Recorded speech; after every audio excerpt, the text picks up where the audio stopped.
Well, now you can probably hear me. We're recapping what I was just saying.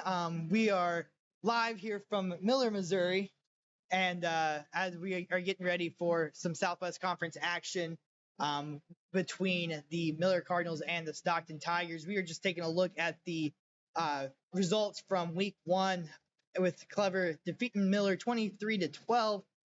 Ash Grove defeating Diamond 8-6. Sir Coxey putting it on the Skyline Tigers 41-8. Marionville knocked off these Stockton Tigers we're getting ready to see 36-14. And Pierce City in game 1 of the Jim Ginsler era falls to a pesky Houston team that just barely got the victory 42-39. Taking a look at our Southwest Conference standings, Marionville Comets atop the state rankings in Class 1, atop the Southwest Conference rankings at 1-0, followed by Sarcoxy and Ash Grove, who are both won conference games.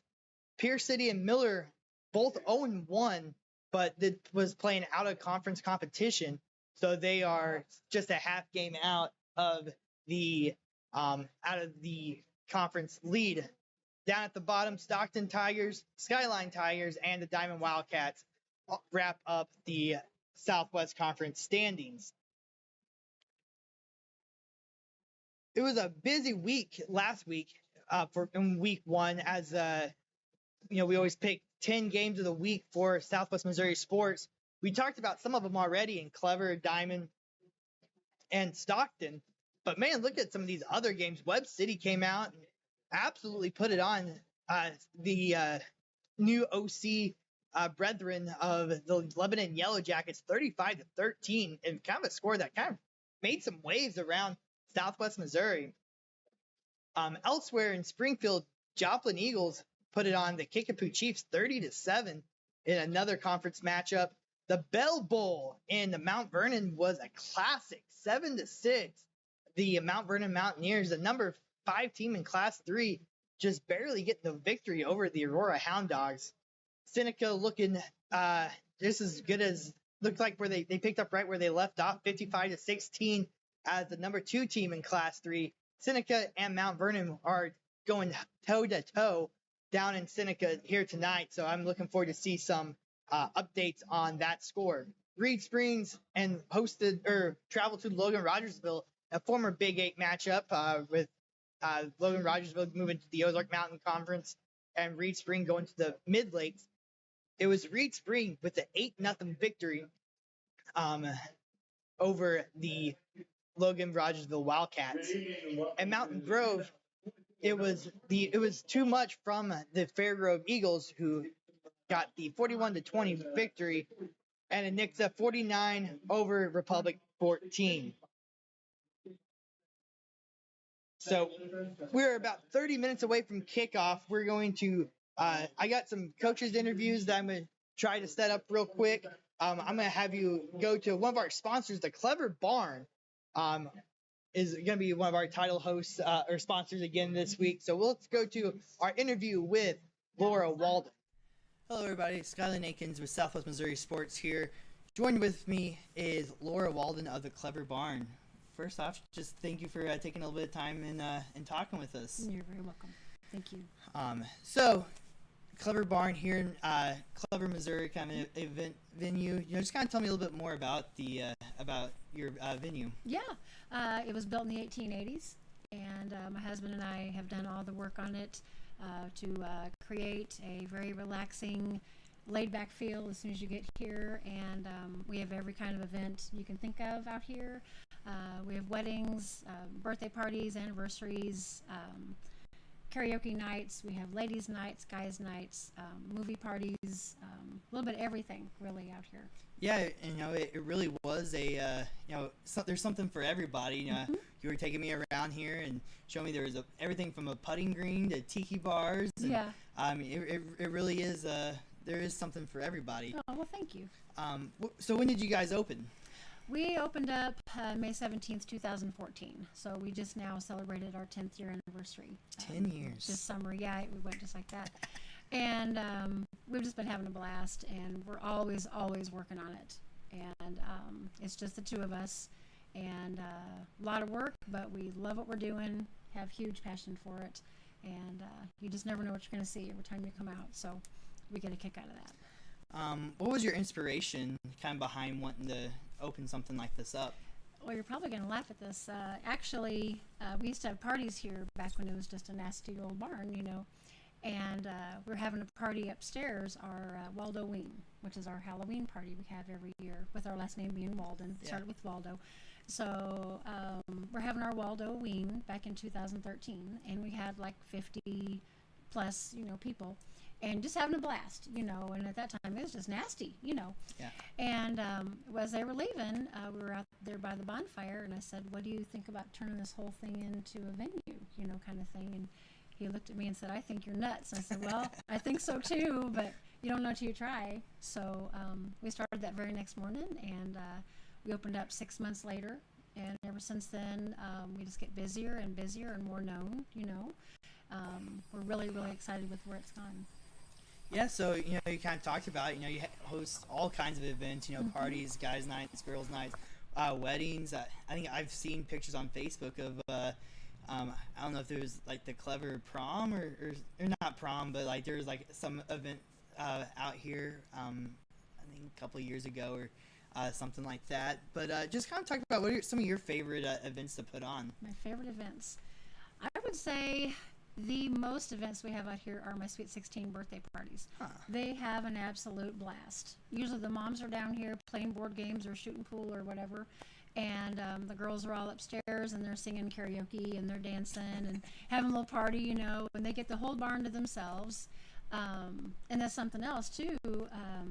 They can either bring in everything, or I can take care of everything and have it all ready for them, you know, when they arrive. So I try to be really accommodating, you know, for, you know, whatever they have in mind, you know. Yeah, you know, you've been telling me, you know, there's always something going on and down here. Roughly, how many events do you guys host, you know, every year? Oh, Lord. I would have to say at least 100, probably. Wow. Yeah, yeah, with everything, because some weekends are double booked, you know. Sometimes I'm booked from Thursday through Sunday. It varies, you know. And we're open all year round, so. So, you know, obviously, you know, Clever Barn. You know, not all your business comes from Clever, but you know, just kind of talk about, you know, the relationship that you kind of have with the community out here. Oh yeah, my gosh, I love having my open hangout nights, and like you say, you know, we've got the putting green, the bowling, the kids zone, the karaoke dance floor, big bonfire pit, you know, out the back. It's just we wanted it to be a laid back spot where people could come out and have a good time. And then now we got our food truck, so now we're doing that as well. And we don't charge anything, you know, for individual things that they're going to do, you know. Yeah. And people appreciate that because, you know, the economy, you know. So I still want them to have a place to come out and have a good time, but not, you know, break the bank, you know. Right. So. Yeah, so if someone wants to, you know, schedule an event, whether it's a, you know, if it's just like a group hangout or you know, a Sweet 16 birthday party, what's the process look like? You know, to schedule an event like that. Yeah, my number is 417-350-2343. They can call me, text me, whatever they're comfortable with. You can find me on Facebook, The Clever Barn. And I'm on Instagram, Google, you know, all of those social medias. And yeah, I would love to talk to you. I'd love to have your events out here. The coolest thing about having a venue is that we've made so many friends out here. And it's amazing. They're not customers. They're actual, they're our friends, you know, and we love that. We just really get a kick out of that, you know. So someone just gives you a call and then kind of says what they're wanting to do, you know, what kind of event they're wanting to do, and is there like different like package plans that they can choose from? Or? Yeah. For my weddings, I can do the all-inclusive. That's their catering. That is, let's see, all of their paper products. That would be their officiant. Let's see what else. Everything we have, they you know, they would have access to it.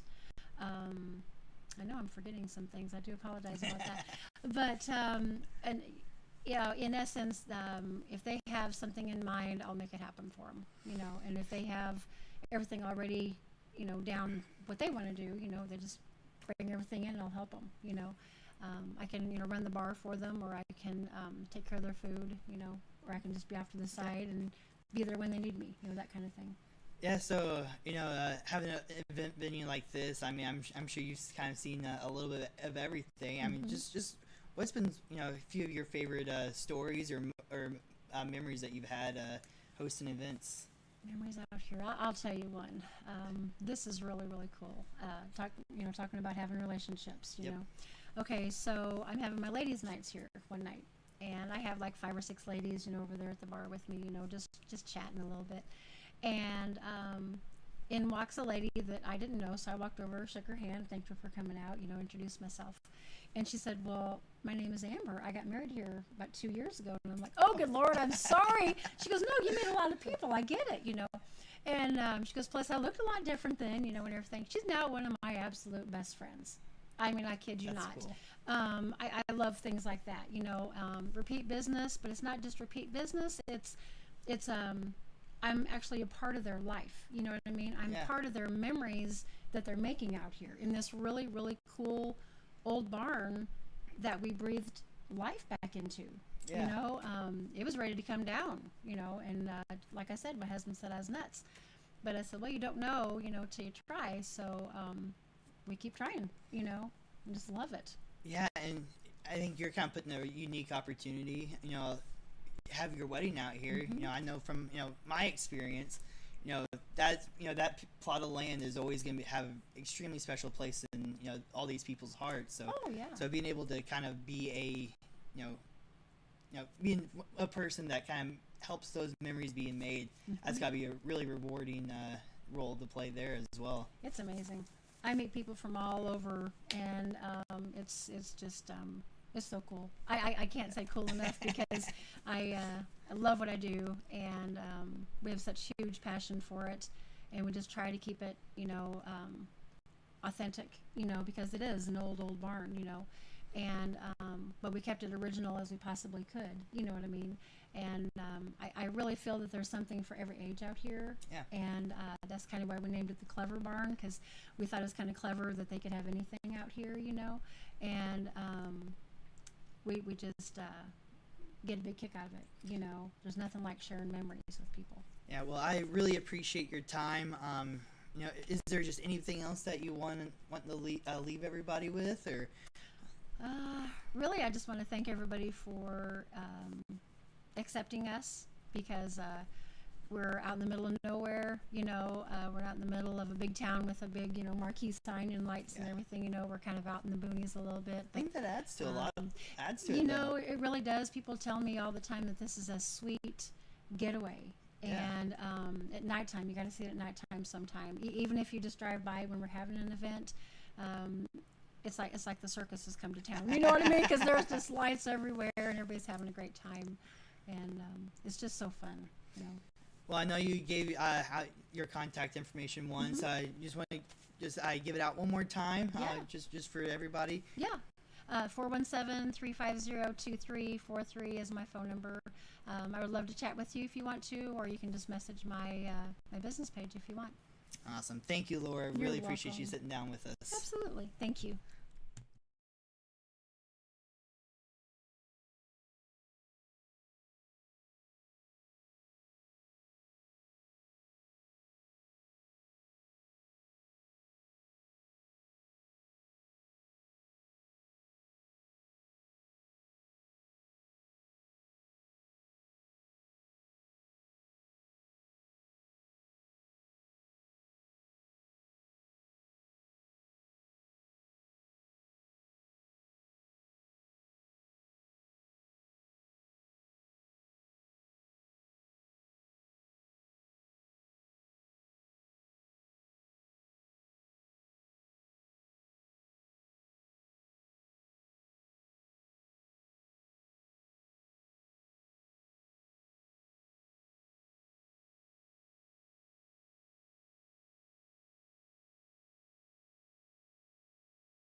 was a good one. I like that. Let's do it again. Welcome back to Miller, Missouri, and we are getting close. 17 minutes before kickoff. The Miller Cardinals are getting ready to run out, but before we get to that point, we got the chance to catch up with.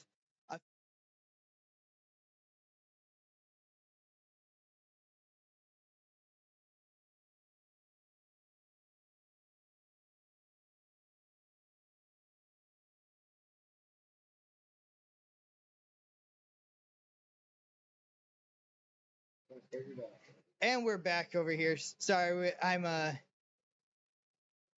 still trying to get the hang of everything out myself. So, but we are going to go ahead and play our pregame show when we caught up with Coach Rader from Coach Rader from Stockton and Coach Hill from Miller. And we are joined now by the head coach of the Stockton Tigers, Mr. Luke Rader. First off, just thank you for coming up a little bit before game time to talk with us. Not a problem. Appreciate you trying to get more media out there and get attention for the area and the kids in the game. I appreciate that.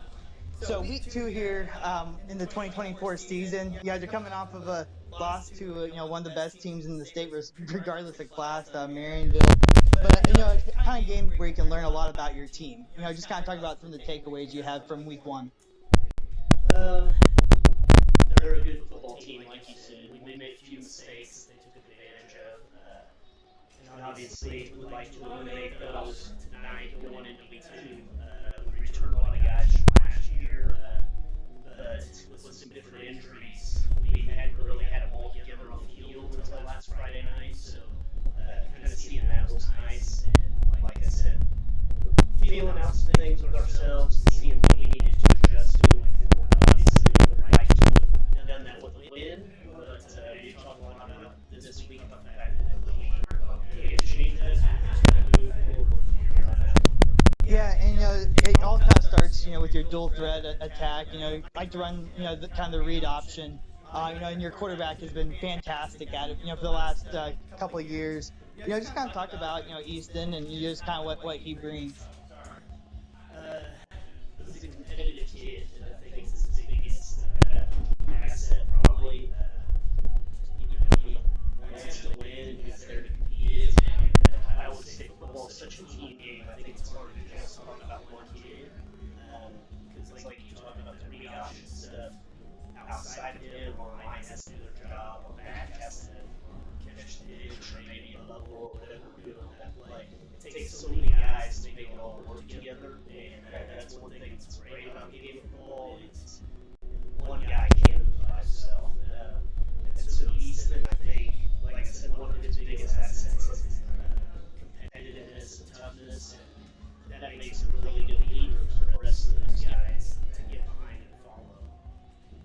Yeah, I mean, Coach, you bring in a team, one of the bigger teams, I've seen, without the Jamboree there in Stockton, and I found myself, 27-year-old looking up at all these high school kids, and obviously, along the line, you bring in 3 guys, over 260.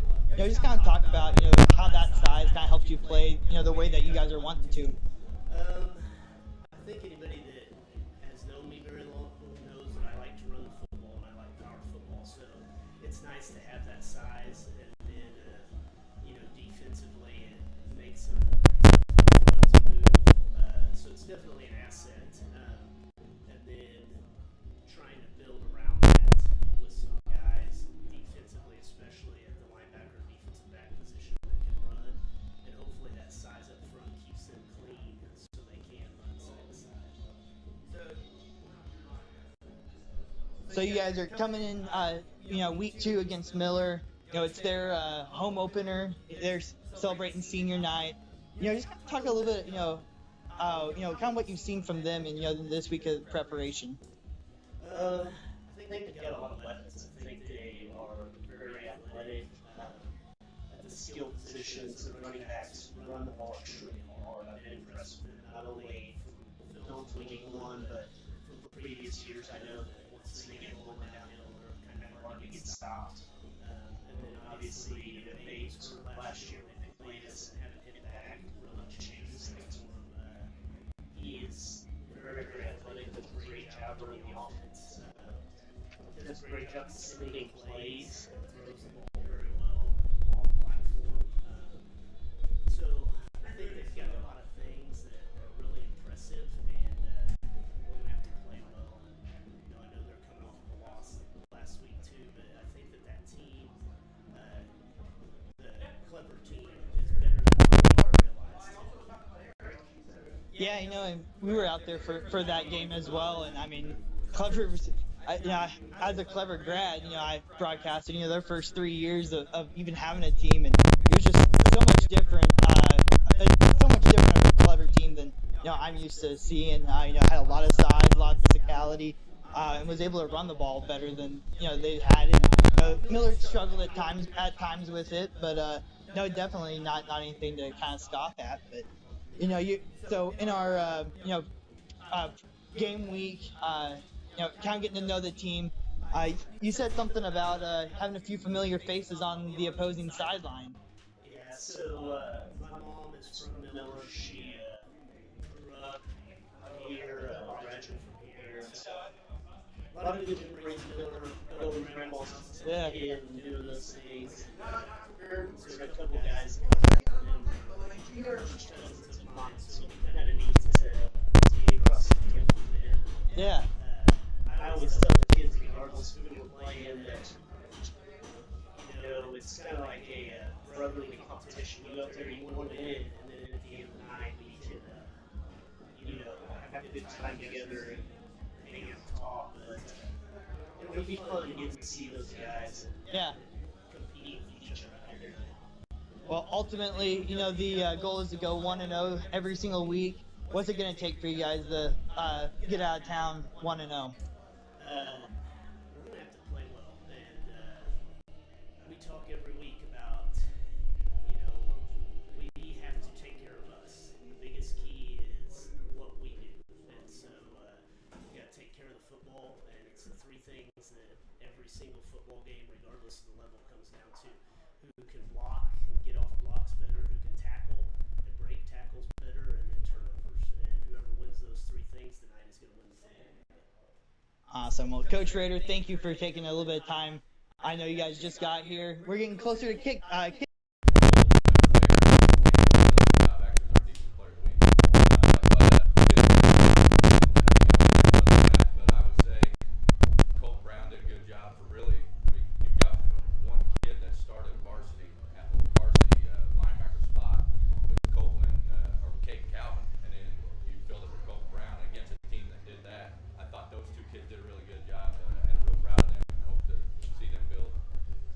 Yeah, actually, Brody was kind of the subject of my next question. Max Preps had him at 13 tackles. I mean, a fantastic week one showing. But Clever was kind of a unique to kind of what you guys are going to see throughout the year. Lined up in 5 wide a whole lot. Just kind of what kind of challenges did that possess, especially when you really hadn't seen this out of a Clever team before. Yeah, no, they went. We kind of in our scouting, we thought, okay, this kid's not going to come to Clever to hand the ball off or just sit there and watch. And so, we thought they're going to spread it and try to get us in uncomfortable positions, and they did at times. There's no doubt about it. But it was tricky putting linebackers in that your first time against that line, and then if you manned up and things like that. But another aspect was a running quarterback. And he, I won't say he's a runner. He was just a game manager with his legs, and he did a really good job. So that was tough because we weren't ready for that aspect of it. But it was good down the line because we're getting ready to see a good quarterback that can run the football. Yeah, so moving into tonight, you got Stockton in here, coming off a loss to Marionville. Like I was talking with Coach Rader, one of the best teams in the state. Just kind of what have you seen out of Stockton, this last week, in preparation? They got good size, and they've always had good size. Even this kid's not going to come to Clever to hand the ball off or just sit there and watch. And so, we thought they were going to spread it and try to get us in uncomfortable positions, and they did at times.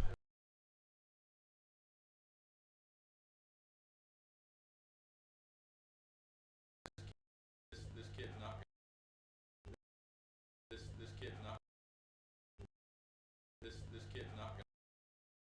This kid's not going to come to clever to hand the ball off or just sit there and watch. And so, we thought they were going to spread it and try to get us in uncomfortable positions. And this kid's not going to come to clever to hand the ball off or just sit there and watch. And so, we thought they were going to spread it and try to get us in uncomfortable positions. And they did at times. There's no doubt about it. But it was tricky. Thank you, coaches, for giving a little bit of time before the game here gets kicked off. We are getting close. We are 6 minutes away. So before we get kicked off, let's introduce you to who's going to be making the plays out here. Starting with the Stockton offense, and Stockton has the ball. They're going to be running a read option offense. You're going to look at, you heard what Coach Rader was going to say, or was saying a little bit earlier. They like their ball in their quarterback, Easton Hubbard, 6 foot, 175, was 6'9", 82 yards a week ago against Marionville. But they're going to be doing most of their damage with their running backs. Easton is going to be running the ball, and also on the back of the running backs, Jack Brickman and Logan Reeser. Reeser went off for them a week ago, 12 carries, 61 yards of offense or on the ground there. Their wide receiving core, Preston Raines, 6 foot senior, and 5'10" senior Landon Sexton. Landon Sexton, 4 receptions, 77 yards, and a tutty last week against Marionville. Also starting is going to be Dennis Hale, and Quade Ayers is going to have a little bit of a run at the tight end position as well. Along the front, the offensive line, this is what's going to give Stockton their big advantage in this one. And when I say big, I'm not joking. Starting at 6'1", 230, Brigham Lee is going to be on the outside. Very experienced, couple seniors, couple juniors, and a sophomore. Brandon Gardner Sims led the way for him last week on the defensive side.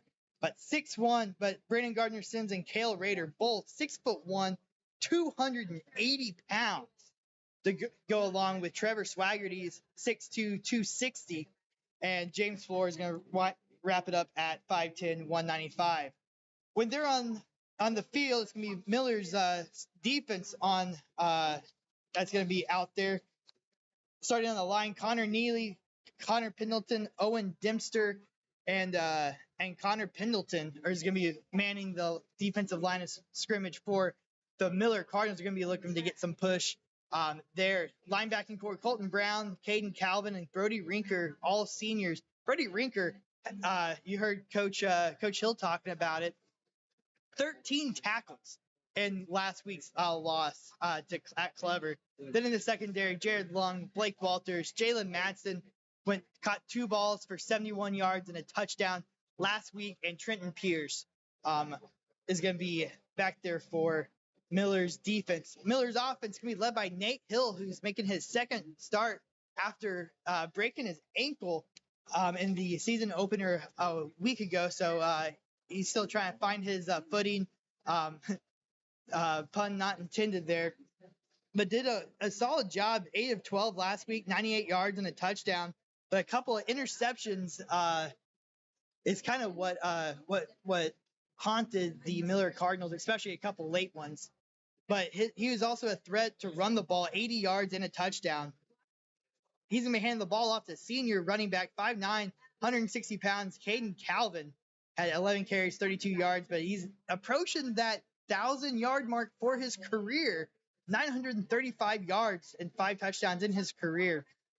Owen Dempster looking to get going after a relatively quiet game a week ago. Jared Long, Blake Walters, Owen Weiss, Jalen Madsen is going to be your starting receiving core. Jared Long, a captain for this Miller Cardinals squad. Along the line, senior Jackson Johnson, Lane Call, Eli Woods, Connor Neely, and Mason Neely. For the Stockton defense, you're going to see a lot of that same size on the defensive line, starting with Brandon Gardner-Sims, who had 2 tackles for losses a week ago. Brigham Lee, 4 tackles. Kale Rader, another 6'1", 280. Pierce Brogdon and Trevor Swaggerty is going to be their defensive line. Linebackers going to be led by 2 seniors and a junior. Dennis Hale, rather. There's a typo there. Quade Ayers and Logan Reeser. Defensive backs of Preston Rains, Landon Sexton, Jack Brickman, and Easton Hubbard. To go along with this, the size that the Stockton team brings, they're also got some really good athleticism, several multi-sport athletes, especially starting with Preston Rains, who was a tremendous basketball player a year ago. Looking at the stats leaders, starting with team offensive stats, the thing that you're going to really see is the rush yards of the Stockton, 124 rushing yards, but the 3 turnovers is what haunted them from knocking off the number 1 team in the state a week ago. Both averaging close to the same points per game. Miller, 207 total yards, 98 in through the air, 109 on the ground. Stockton, 211 yards on the total, 82 through the air, 129 through the ground. Your passing quarterback matchup, Nate Hill and Easton Hubbard is going to be the ones that go head-to-head. Nate Hill, 7 of 12 last week. Easton Hubbard, 6 of 9. But Nate Hill had 98 yards compared to 82. 80 rush yards for Hill and 60 for Hubbard. Both had a touchdown. Both had made a couple stakes in the passing. We are getting ready to get started here as the kickoff is getting ready to happen, but let's take a look at the team defense before we get started. 334 total yards allowed in Marionville for the Stockton Tigers, 267 in Clever for the Miller Cardinals. Both teams are looking to build off of what was a bit shoddy defense a week ago. Gave up the big play, but it's a brand new week. We are getting ready to get started right here. It looks like Miller is going to be receiving the ball first. If we can get back to the to our game shot here.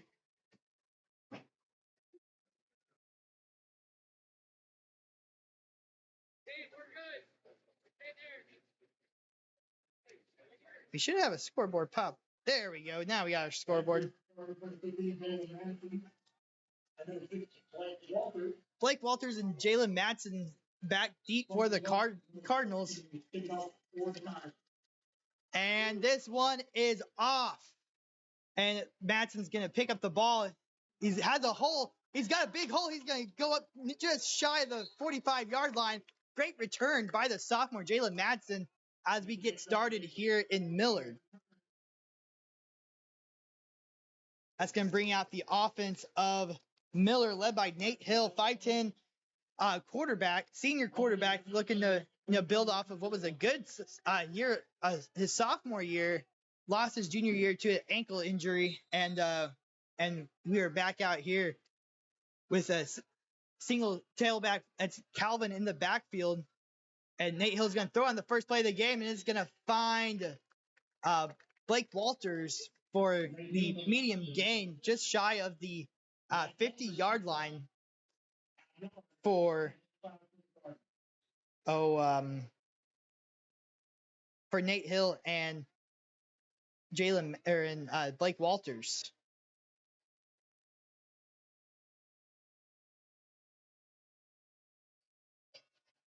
Second and about 6 here for the Cardinals. Hill's going to hand it off to Calvin. Calvin's going to make the first guy miss, but it's going to be brought down not long after. Going to get past the 50-yard line. It's going to bring up a third and 4 as we get started here in the first quarter of play. The Miller offense going straight after this big defensive line of the Stockton Tigers. And if that's a place that they can get a little bit of push, that's going to be a huge advantage for the Miller Cardinals. On third down, Nate Hill's going to find Jared Long. He's going to make a guy miss. He's got no one in front of him. That's going to be a touchdown for your Cardinals. A 49-yard strike from Nate Hill to Jared Lung. These two guys have been playing ball together since they were in second grade. They went 49 yards to the house. What a start for the Miller Cardinals, as a 49-yard touchdown gets them on the board first, 6-0. And it looks like after a couple of missed extra points last week, it looks like Miller is going to, they had us all thinking, but they're going to end up just kicking the extra point, and kick is up and no good. It's going to be wide to the left. But nevertheless, on the board first is the Miller Cardinals 49-yard strike from Nate Hill to Jared Lung. The senior connection makes a big play here early on. We'll step aside for just a minute as we get ready to kick off after the big play.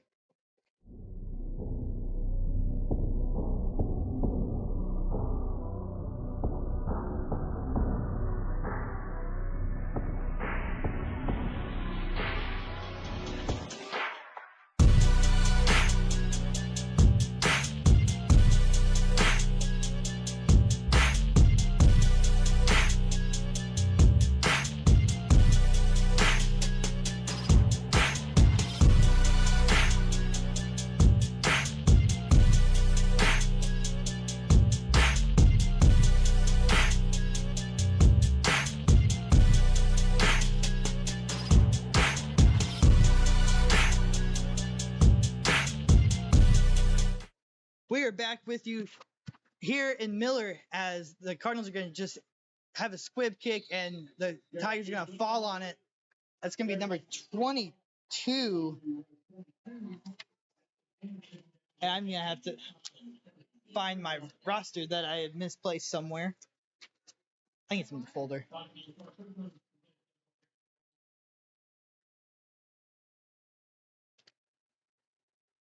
It's okay. I'll find a minute. 1st and 10 for the Stockton Tigers. Easton Hubbard in the backfield, along with, I believe that's Rickman and Reeser. And we're going to go to the outside. That's going to be number 7. And he's going to have a big hole on the outside and a big gain of number 7. Going to be brought down about the 33-yard line. 44-yard line. Not sure who number 7 is. I'm going to have to find my roster during our next commercial break.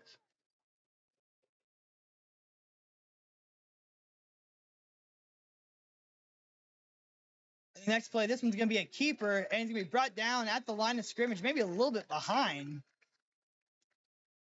It looks like Caden Calvin and number 27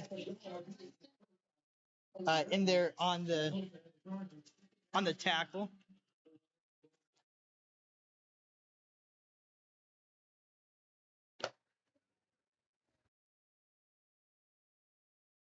Oh, here we go. Second down, 2nd and 11. And it's going to be Rickman with the carry. Unless I went crazy. No, it must have just been a towel that went flying.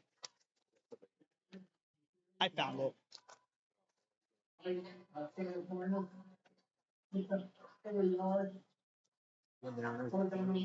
3rd down.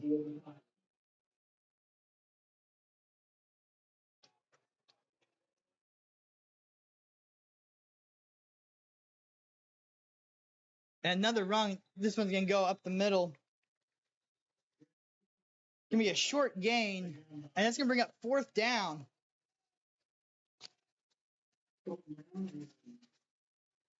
And I imagine that there's not going to be much punting from the Stockton squad, especially in a situation where you have 4th and 2. Big 4th down play right out the gate. Yeah, Hubbard in the backfield along with Reeser and Rickman. And a fourth down stop here would be huge for the Cardinals. And it's going to be Hubbard on the keeper. It looked like he almost got hit in the backfield by 27. That was going to be Charlie Langston, the freshman. Got a good jump off the line of scrimmage, and but just missed Hubbard. It's going to be a first down for the Stockton Tigers.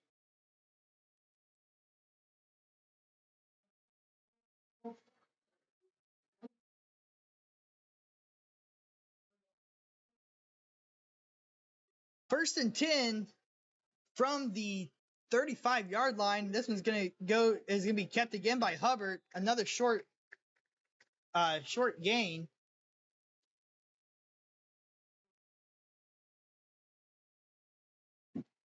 Hubbard on carry and pick up 2 yards for that high.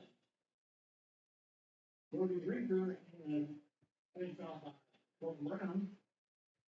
Brody Rinker in there once again with the tackle. Rinker and Colton Brown, the senior combo. I'm sure you'll hear a lot of that throughout this game. Got man in motion. This one's going to go to Reeser. Reeser's a big boy running the football here, but the ball comes out. And it looks like Miller recovered. Miller says they have the ball. And I think they do. Miller football. A fumble is going to give Miller the ball. I didn't see who poked it out, but it looked like Stockton was on their way to a first down, but instead it's going to be a first down going the other direction. You can ask for a better start if you're a Miller Cardinal. First and 10, Nate Hill back out on the field after throwing a 49-yard touchdown pass last time out. Hill is going to look, and he's going to pump fake. He's going to roll out. He's looking for nobody. And Colton Brown with a fantastic catch on the sideline, out of bounds. The linebacker getting a little action.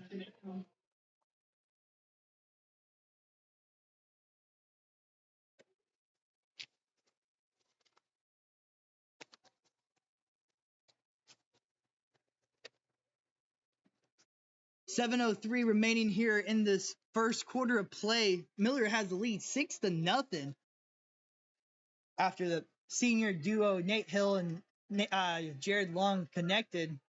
Hill gets the ball. He's going to hand it off to Calvin, I believe. Can get a short gain. That's going to bring up a 3rd and long. Got a gain of 3 there by Calvin. Just want to say thank you to everyone tuning in here today.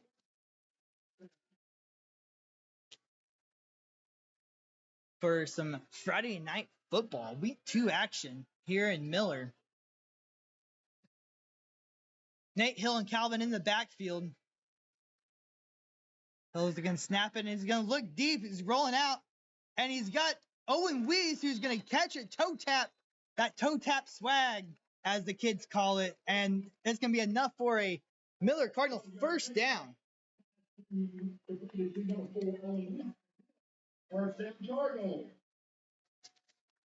That's going to be a gain of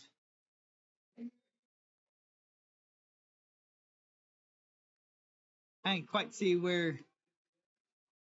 About a gain of 20 or so. At least that's what I'm going to call it right now in my unofficial stats. Like I kept saying last year, extremely unofficial stats. And we're going to have a timeout called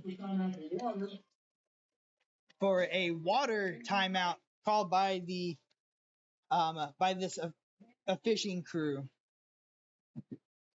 We'll take a break too, as we're going to go. We got just under 6 minutes remaining here in the opening quarter of play. And your score is 6-0, Miller Cardinals with the lead.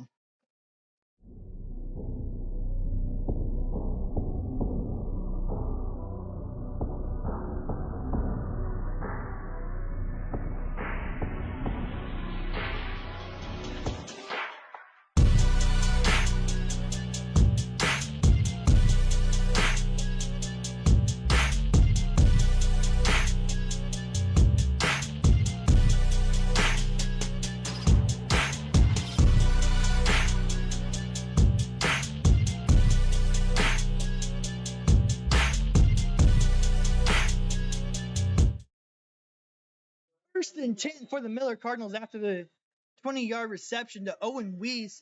Weiss's third reception after having a couple last week. And Nate Hill's going to pull it from Walters, and it's going to go nowhere. And Hill's helmet's going to come flying off.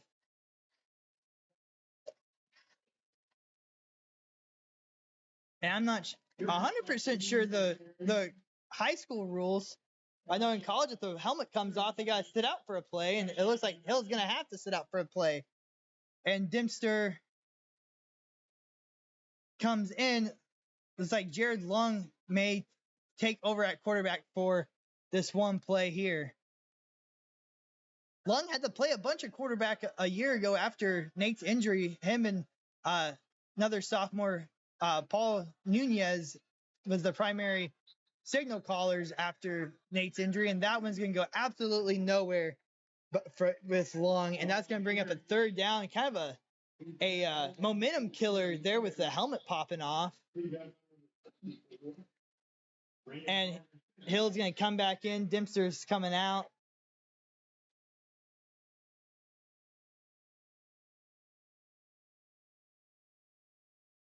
Third down line for the Cardinals.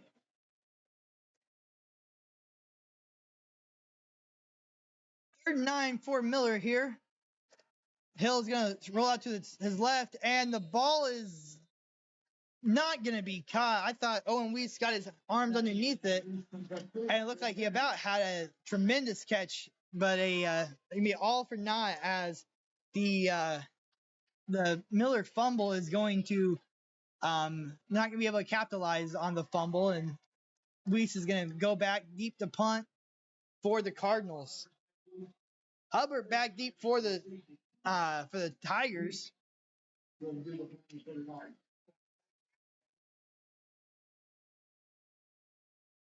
And Miller had a great opportunity there, but just a couple unfortunate situations there, and a good punt here by Weiss, and a good bounce is going to get it past the 40-yard line of the Stockton Tigers. Be their own 42-yard line when they come back, when the offenses get out there. 4:18 remaining here in this opening quarter. Miller leads 6-0.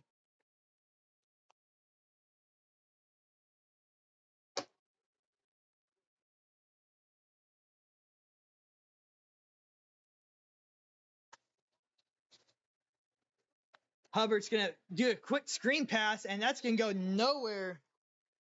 Number 5, Dennis Hale with the reception. But the reception maybe got 1 yard out of it. Not 1 yard, maybe generous.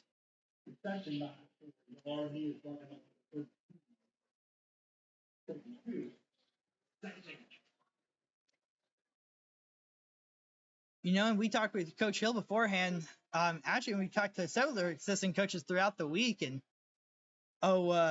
they kept saying that Miller's gonna have to come out and play with like their hair's on fire. And until this play here, it looked like they had done just that. But big play on the by Jack Rickman.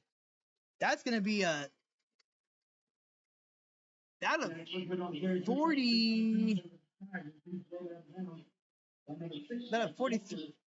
33-yard gain there for the big running back. And I'm telling you, they're listed as running backs, but they both have the size of fullbacks but the speed of running backs. A couple of really good-looking running backs for the Stockton Tigers here. The backfield look for the Stockton Tigers here. You ready for a quarterback draw? And there it is. And it's going to get them the first down and a little more. Oh, pardon, I was looking at the wrong marker there. They gain him about 4. Hubbard with 14 rushing yards up to this point. Jack Rickman had the big one on the outside, 33.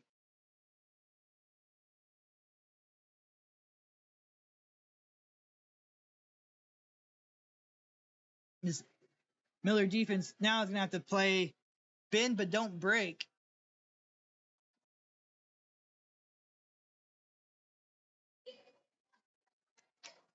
And a broken tackle by number 7, Preston Rains. And looks like he may have got back to the line of scrimmage. That may be brought backwards. Blake Walters standing in there making a fantastic tackle.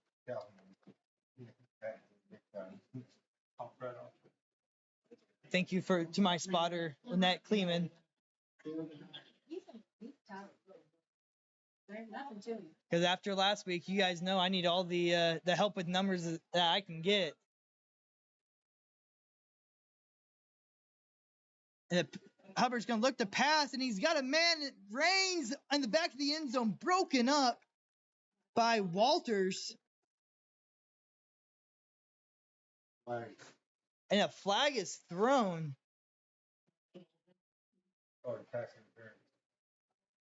It looks like it's going to be pass interference. Pushed our guy in the back and healed up. And it may be offensive.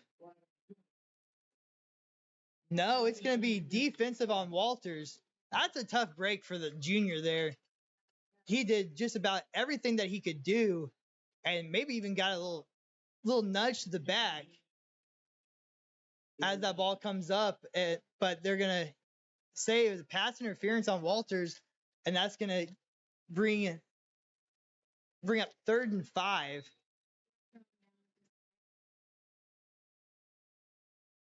Brings up 3rd down for the Tigers. 3rd down.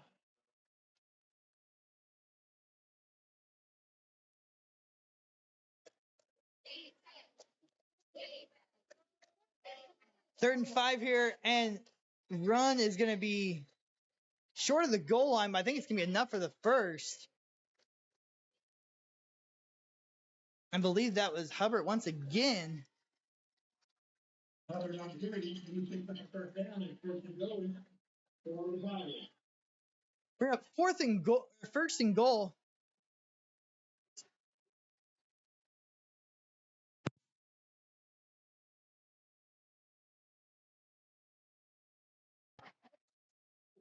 And it looks Jack Rickman is going to get in for the Stockton Tiger touchdown. A strong run there from the 1-yard line. And that's going to tie the game up here late in the first quarter. Just a minute and 30 seconds remaining.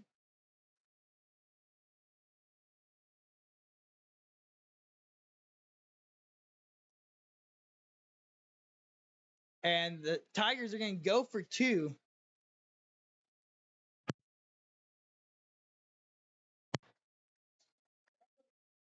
And I looked backwards for a second. I didn't see what happened, but it looks like the 2-point try, no good. Miller's going to keep this game tied. Owen Dempster with the big stop there. 1 minute and 30 seconds remaining. We have a tie ball game here in Miller, 6-6. We'll step aside as we get ready for the next possession. Going to be Miller ball when we come back.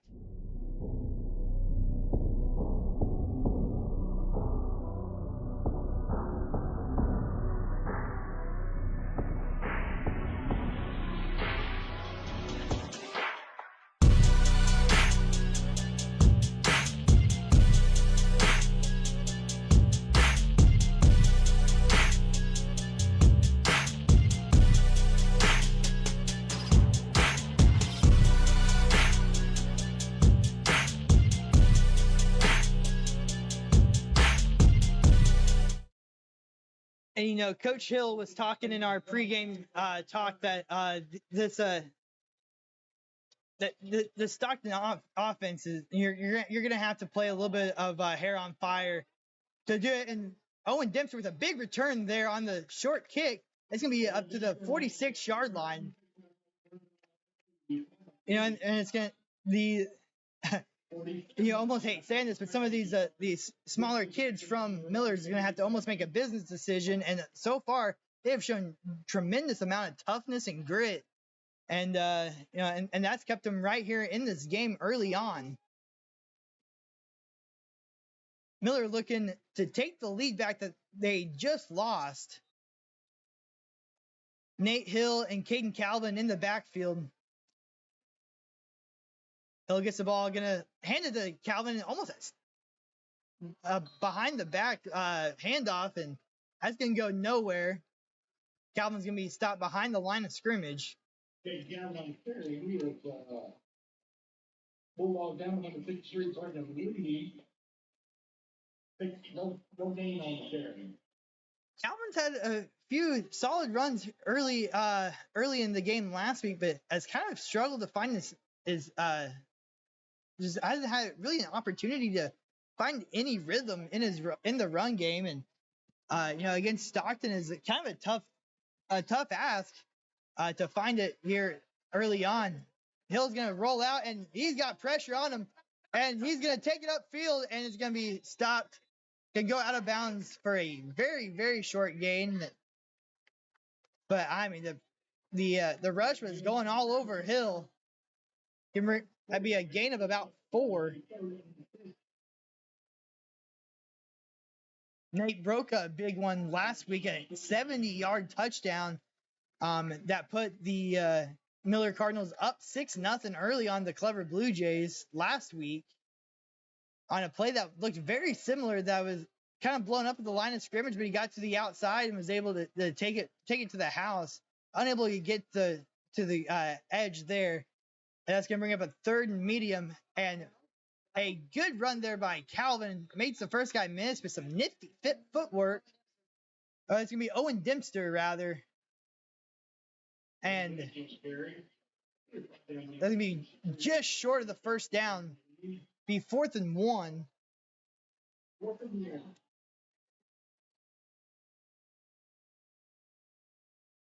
Dempster only got 1 carry a week ago. And it looks like Miller's going to talk it over here for just a minute. We're just going to let it go into the first quarter break. After 1 quarter, we are tied 6-6 here in Miller, as the Miller Cardinals struck first on a long touchdown pass, a 49-yarder from Nate Hill to Jared Long to open up on the first possession before forcing a fumble on the fall ensuing possession.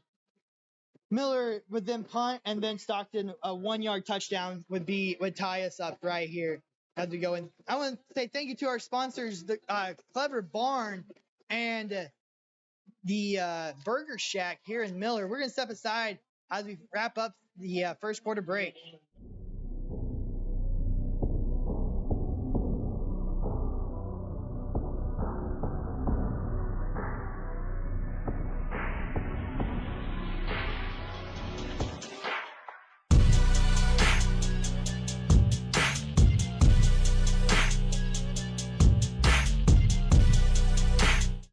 Fourth and 1 here to start the second quarter of play. And Nate Hill's going to hand it off to, I believe it's Dempster again, and the ball pops out. And it was going to be close anyway. Ball popped out.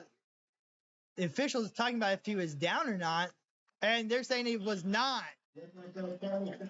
First down, Stockton Tigers, and from where they marked the ball, it looked like Dempster had enough for the first down.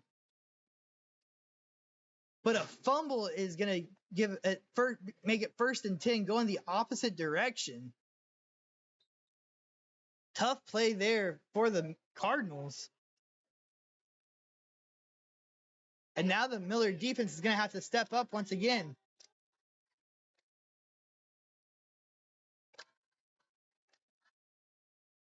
Big run there by Rickman. Going to be a 5-yard gain.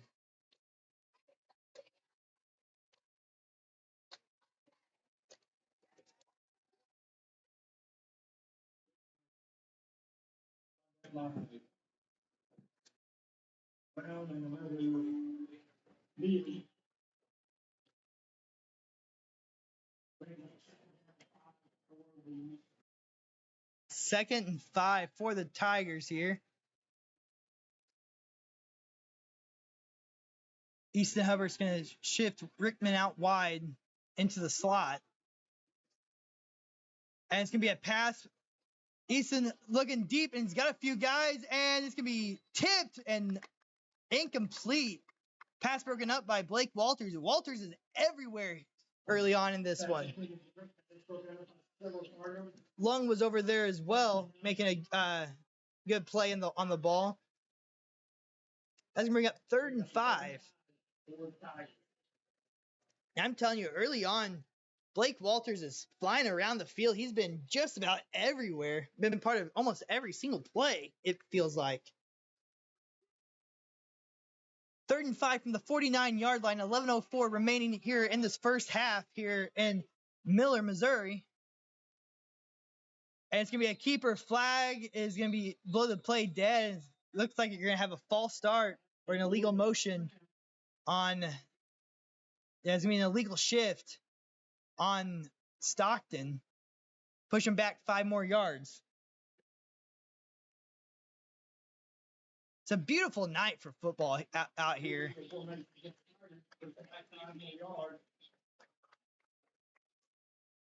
It still may be a little too warm for most people to wear hoodies and sweatshirts, but you're starting to see them out there.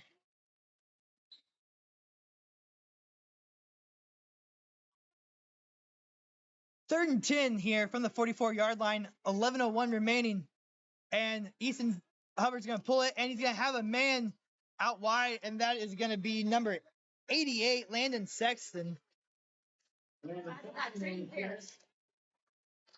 The tackle made by Trenton Pierce.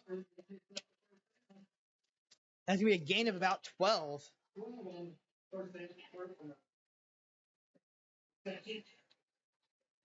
That's Sexton's first reception here in this one. After a solid day, 4 receptions, 77 yards, and a touchdown against Marionville. Yeah, you'll take that against the Comets.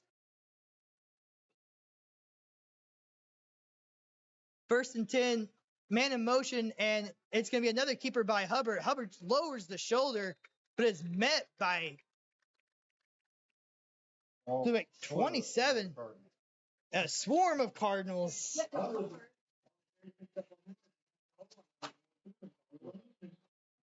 But it looked like it was Charlie Langston once again, the freshman getting some major playing time here, and just met the man in the middle. And a fantastic play there. Going to keep it 2nd and long.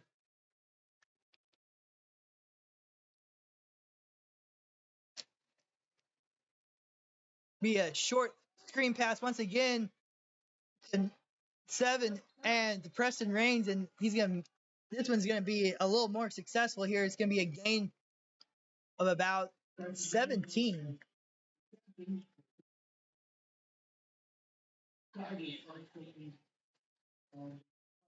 And bring up a 1st down on the 41-yard line.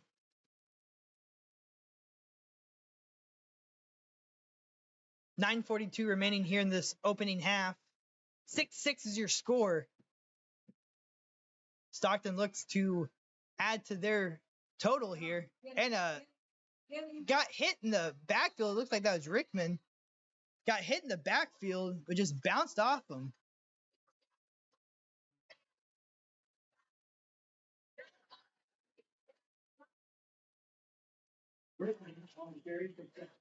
Be a gain of 8 on the carry. Bring up 2nd and 2 from the 20-yard line.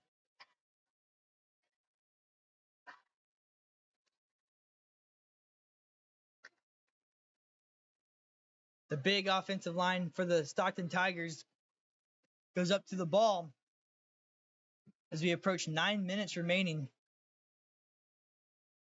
Man in motion. This one's going to be called dead. It was going to Logan Reeser, the leading rusher from last week. It looks like this one's going to be an illegal procedure.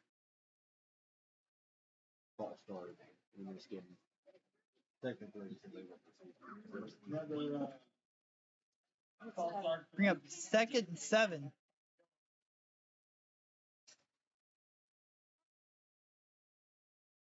2nd and 7 from the push it back to, I believe, to the 25.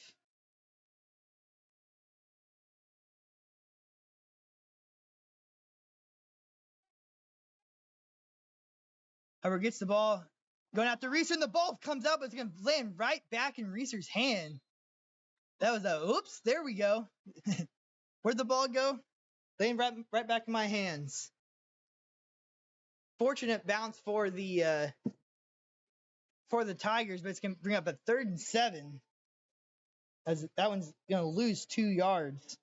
Started ended at the yard on the carry. 3rd down and 7. Bring up a 3rd and 7 from the 26-yard line. Miller defense looking to get another stop here. This one's going to go to Rickman up the middle, and he's not going to get the first down, but a good chunk of it.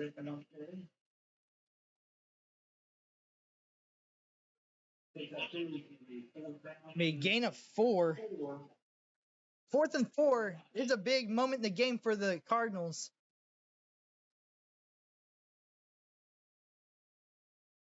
Now this goes without saying, but the more times you can keep the opponent out of the end zone, the better. Dropping some knowledge on you guys. 4th and 4 coming down on 7 minutes and 20 seconds left. Hubbard's going to pull it. He's got a guy deep, and it's going to be caught. Touchdown Tigers. A 22-yard corner route to Preston Raines, the standout basketball player. Turned tight end. And it's going to be a 22-yard touchdown pass that is going to give the Stockton Tigers a lead. Their first lead of the game. And that's what makes the Stockton offense so dangerous. It was almost like a RPO look. RPO read option. They at first you thought it was going to be Rickman who carried it. Then you saw him pull it, and the 2-point conversion is going to be good by Rickman. And right as you collapse on Hubbard, you see him pull the ball out and get ready to the pass. Tremendous play call there by Coach Luke Rader on the Stockton sideline. Tremendous execution by Easton Hubbard.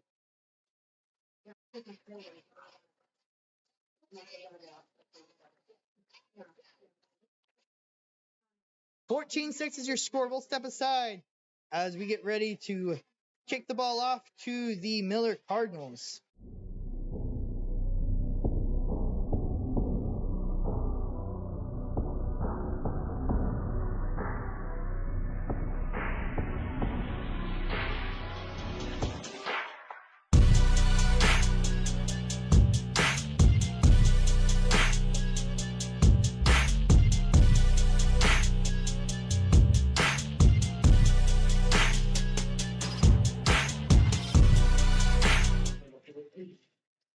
Tigers kicking the ball off back to the Miller Cardinals.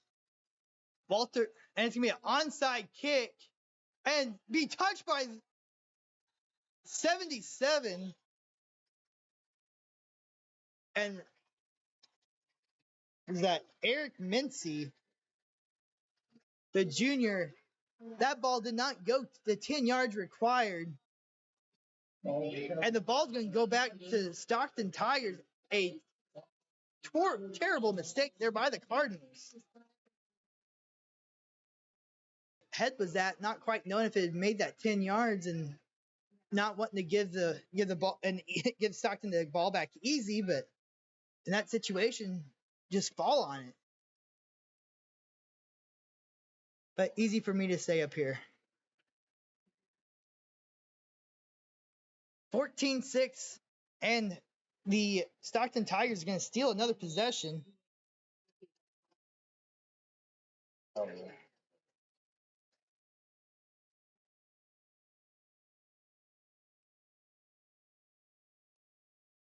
And a nice run there by Rickman. A gain of 12 yards. First down, show the Cardinals on the tackle, first down. Got the ozone out here working. Chris Parker. Good run there by Rickman once again. Be another gain of 5. And this defense is just getting tired and getting gashed.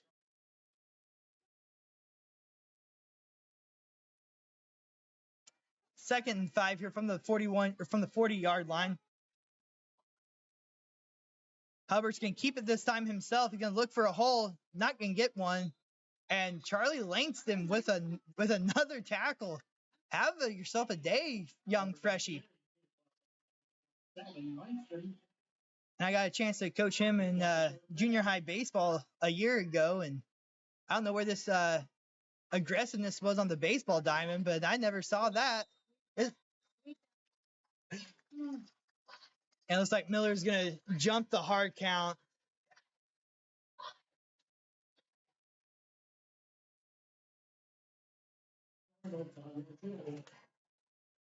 And that's going to push the Tigers a little bit further forward.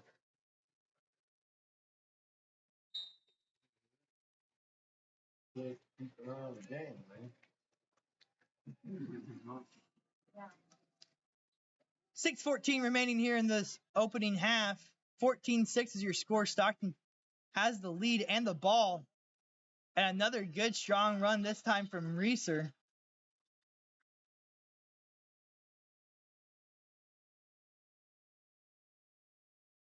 Now it's going to be Rickman once again.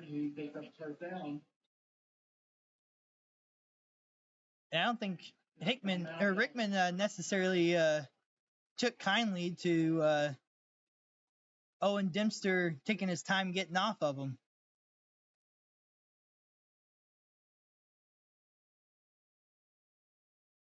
And timeout's going to be called.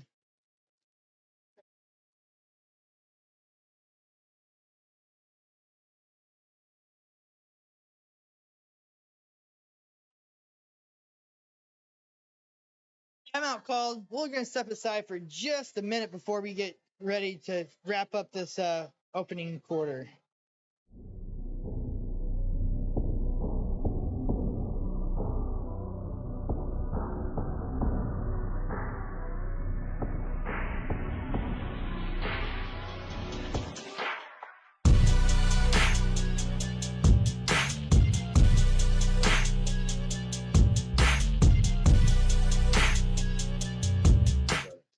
We are back out here, 6 minutes and 7 seconds remaining in the second quarter.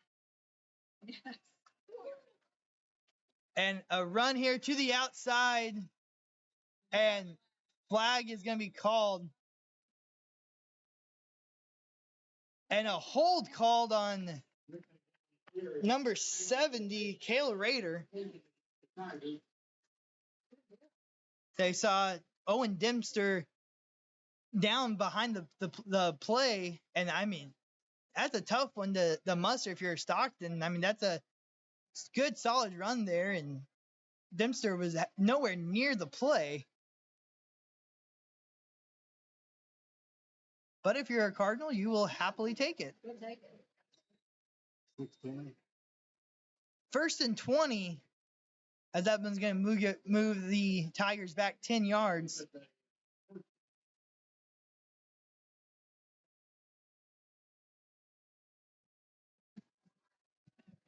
Hubbard back in the shotgun.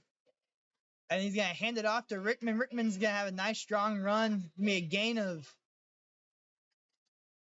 about 5 or 6. We'll call it 5.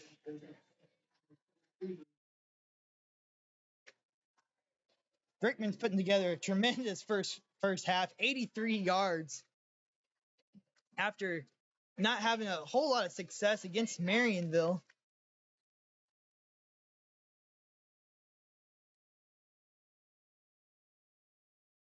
Second and 13 here. And it's going to be Rickman. No, it's going to be Hubbard with a pitch. And he's hit. I don't know how he came down with it. Reeser was hit as the pitch was coming. Almost a nightmare situation for the Tigers, and just another one. Ball just happens to fall back in their lap. Gain of 8 there by Reeser. It's gonna bring up a 3rd and 4. Be a gain of 9 rather. And that's just you talk about it's a game of bounces, and so far the bounces have gone all of Stockton's way. And that one's gonna be brought down for little to no gain.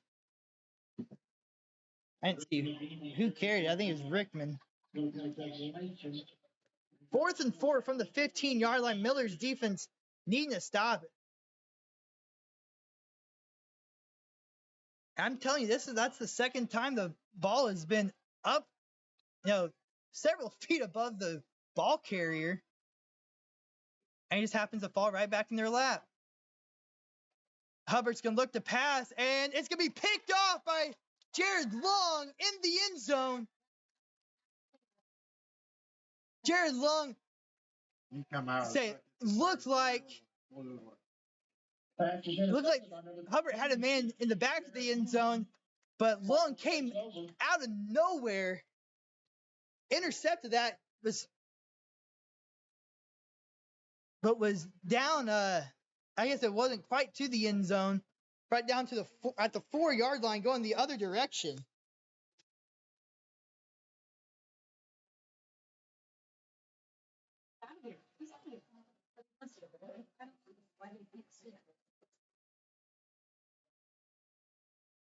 First and 10 for the Cardinals, and that one's going to go absolutely nowhere.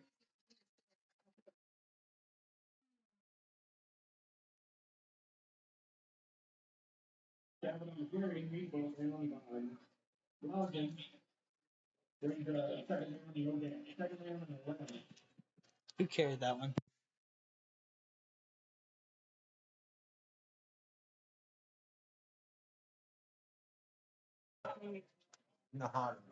Calvin brought down in the backfield, loss of 1. 2nd and 11 from the shadow of the goalpost. And this one's going to go to Calvin once again, and this one is going maybe back to the line to gain. Back to the line of scrimmage, rather. Be a gain of 2. Bring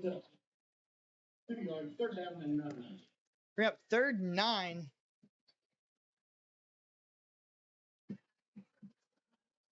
And that's a tough situation. Almost been better off for Long just to swat that one down, get out of the shadow of the end zone, give you a little bit of room to operate. But 3rd and 9, and it looks like Miller's going to take a timeout to avoid the delay of game here. We'll step aside. 2 minutes and 8 seconds remaining here in this first half of play. Stockton leads 14-6.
Welcome back to Miller, Missouri, where we have a Southwest Conference showdown here, and a 3rd down pass is caught by Jared Long. No, it's gonna be Long had it, and it was gonna be ripped out of his hands. Interception. A high throw there from Long or from a Hill. And it looks like the officials are going to talk it over here for a second. I don't know if you want to call it a fumble recovery, or ripped out of your hands, or an interception. But either way, it's Stockton's ball at the 5-yard line.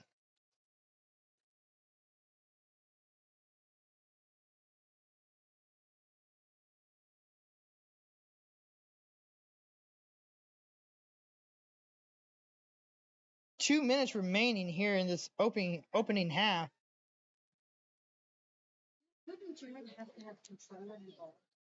Otherwise, it's just incomplete pass. Sometimes going to the ground with the ball, it should be offensive ball. Yeah, yeah. I kind of feel like this may have been the wrong play. I don't pretend to know at all. That it kind of just seems wonky. First and goal from the 9-yard line.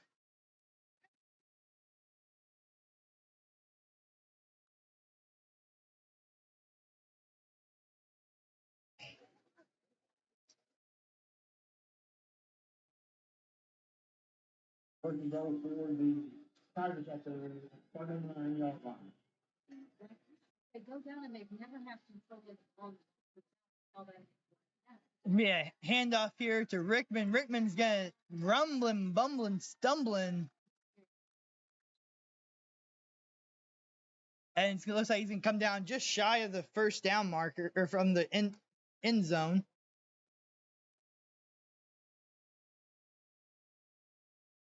To continue to build on his fantastic opening half. Second goal for the Tigers.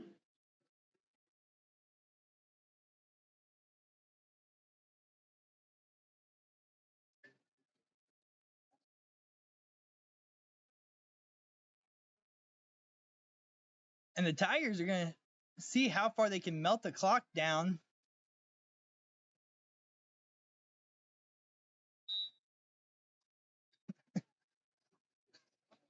Timeout Tigers. And a timeout's going to be called here. Minute 11 remaining here in this second quarter. And we'll step aside as the Tigers talk it over.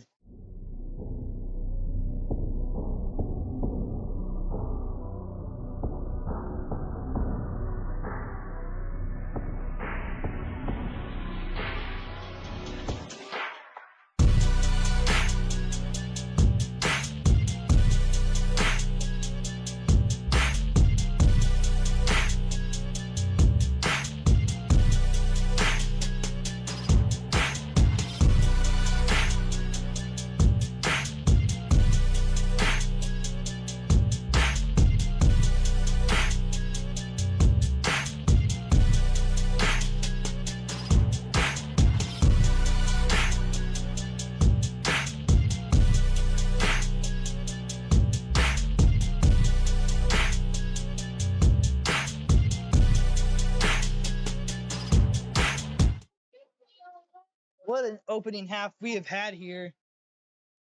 And after the Miller Cardinals struck first, Stockton is right on the goal line, and this one is going to fall into the end zone. Easton Hubbard with the 1-yard touchdown. And that's going to push the Stockton lead up to 14. 14.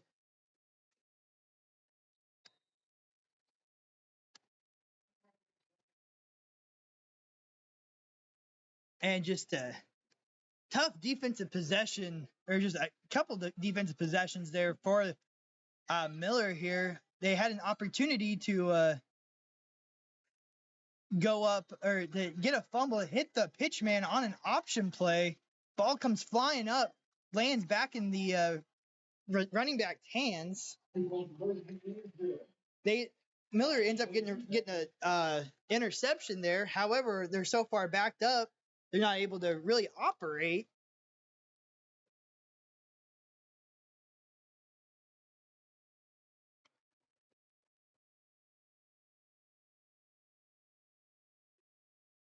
A 2-point conversion is good. 22-6 is your score. And that lead is really swelled up. And don't let the score fool you here. Miller has played a tremendous first half.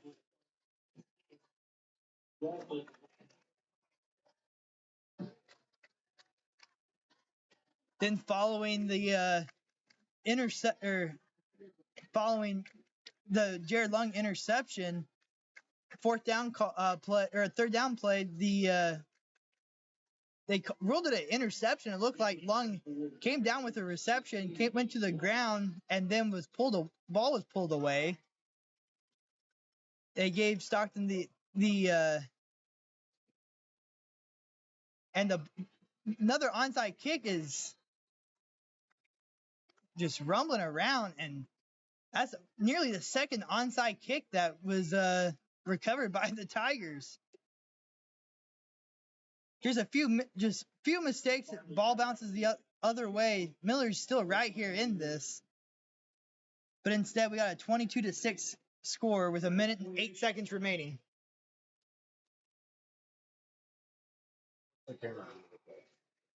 Huh? Oh no, that looks good. Yeah. 1st and 10 here.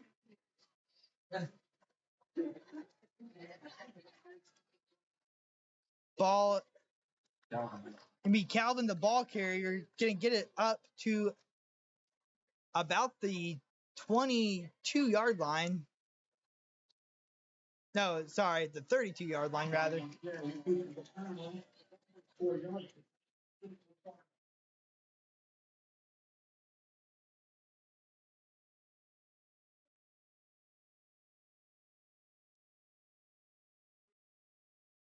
35 seconds remain in this opening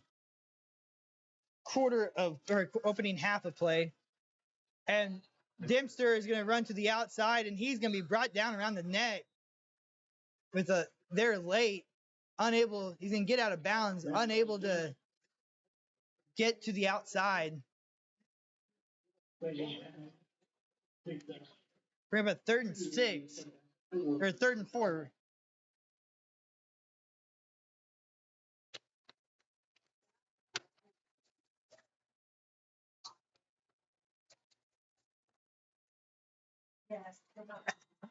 And the time's going to run out here. The Stockton Tigers going to go into halftime with a 22-6 lead over the Miller Cardinals in what was a tightly contested first half, and they just kind of got away from the Miller Cardinals late. Miller opened up the scoring with a 49-yard touchdown from Nate Hill to Jared Lung. The Tigers would answer back with a 1-yard touchdown run by Rickman, and that would conclude the first quarter 6-6. Then Stockton would strike with a 22-yard touchdown pass from Hubbard to Raines, go up 14-6, and then that last one, 22-6, in favor of Stockton. I want to say thank you to our generous sponsors for this Southwest Missouri Sports Game of the Week broadcast. Starting with the Clever Barn, be sure to check out the Clever Barn for your upcoming events of any kind. If you like old barns and rustic themes, the Clever Barn was built in the 1880s, and just wait until you see what Randy and Laura Walden have done out there. Located just a few miles south of Clever on Jasmine Road, they were recently voted the number 3 wedding venue by Southwest Missouri Magazine, and they can't wait to host your event. Give them a call at 417-350-2343. We also want to give a big thank you to Burger Shack with owner Tyler Snyder in the booth with us. Burger Shack is a proud sponsor of the Miller Cardinal football and the taste of game day. Tyler Snyder and his crew is guaranteed to bring you the best burger in Miller. They're located right by the high school in the shade of the football stands. Be sure to stop by for your pregame treat. And I'm not just saying that. I stopped there for my pregame treat before this one started. So I want to say thank you to Tyler and for his sponsorship as well. Speaking of the Clever Barn, we're going to go to our interview with Laura Walden as this halftime is getting underway. Hello, everybody. Skyline Akins with Southwest Missouri Sports here, Joined with me is Laura Walden of the Clever Barn. First off, just thank you for taking a little bit of time and talking with us. You're very welcome. Thank you. So, Clever Barn here in Clever, Missouri, kind of event venue. Just kind of tell me a little bit more about about your venue. Yeah, it was built in the 1880s, and my husband and I have done all the work on it to create a very relaxing, laid-back feel as soon as you get here. And we have every kind of event you can think of out here. We have weddings, birthday parties, anniversaries, karaoke nights. We have ladies' nights, guys' nights, movie parties, a little bit of everything really out here. Yeah, it really was there's something for everybody. You were taking me around here and showing me there was everything from a putting green to tiki bars. And, Yeah. It really is. There is something for everybody. Oh, well, thank you. So when did you guys open? We opened up May 17th, 2014. So we just now celebrated our 10th year anniversary. 10 years. This summer, yeah, we went just like that. And we've just been having a blast, and we're always working on it. And it's just the two of us, and a lot of work, but we love what we're doing, have huge passion for it, and you just never know what you're going to see every time you come out. So we get a kick out of that. What was your inspiration kind of behind wanting to open something like this up? Well, you're probably going to laugh at this. Actually, we used to have parties here back when it was just a nasty old barn, and we're having a party upstairs, our Waldoween, which is our Halloween party we have every year, with our last name being Walden. Yeah. Started with Waldo. So we're having our Waldoween back in 2013, and we had like 50 plus, people, and just having a blast, and at that time it was just nasty, Yeah. And as they were leaving, we were out there by the bonfire, and I said, what do you think about turning this whole thing into a venue, kind of thing? And he looked at me and said, I think you're nuts. I said, well, I think so too, but you don't know till you try. So we started that very next morning, and we opened up 6 months later. And ever since then, we just get busier and busier and more known, We're really, really excited with where it's gone.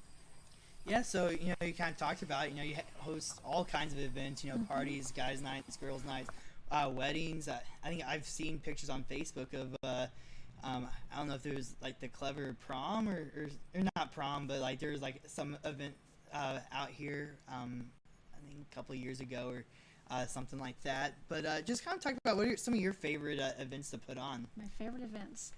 I would say the most events we have out here are my Sweet 16 birthday parties. Huh. They have an absolute blast. Usually the moms are down here playing board games or shooting pool or whatever, and the girls are all upstairs and they're singing karaoke and they're dancing and having a little party, and they get the whole barn to themselves.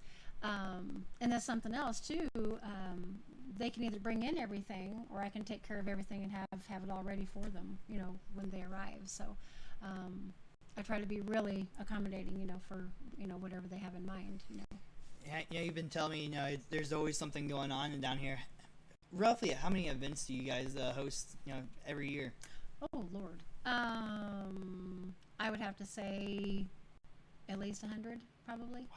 Yeah, with everything, because some weekends are double booked, sometimes I'm booked from Thursday through Sunday. It varies, and we're open all year round. So obviously, Clever Barn. Not all your business comes from Clever, but just kind of talk about the relationship that you kind of have with the community out here. Oh yeah, my gosh, I love having my open hangout nights, and like you say, we've got the putting green, the bowling, the kids zone, the karaoke dance floor, big bonfire pit, out the back. It's just we wanted it to be a laid back spot where people could come out and have a good time. And then now we got our food truck, so now we're doing that as well. And we don't charge anything, for individual things that they're going to do, Yeah. And people appreciate that because, the economy, So I still want them to have the place to come out and have a good time, but not, break the bank, Right. So. Yeah, so if someone wants to, schedule an event, whether it's a, if it's just like a group hangout or, a Sweet 16 birthday party, what's the process look like? schedule an event like that? Yeah. My number is 417-350-2343. They can call me, text me, whatever they're comfortable with. You can find me on Facebook, The Clever Barn, and I'm on Instagram, Google, all of those social medias. And yeah, I would love to talk to you. I'd love to have your events out here. The coolest thing about having a venue is that we've made so many friends out here, and it's amazing. They're not customers; they are actual.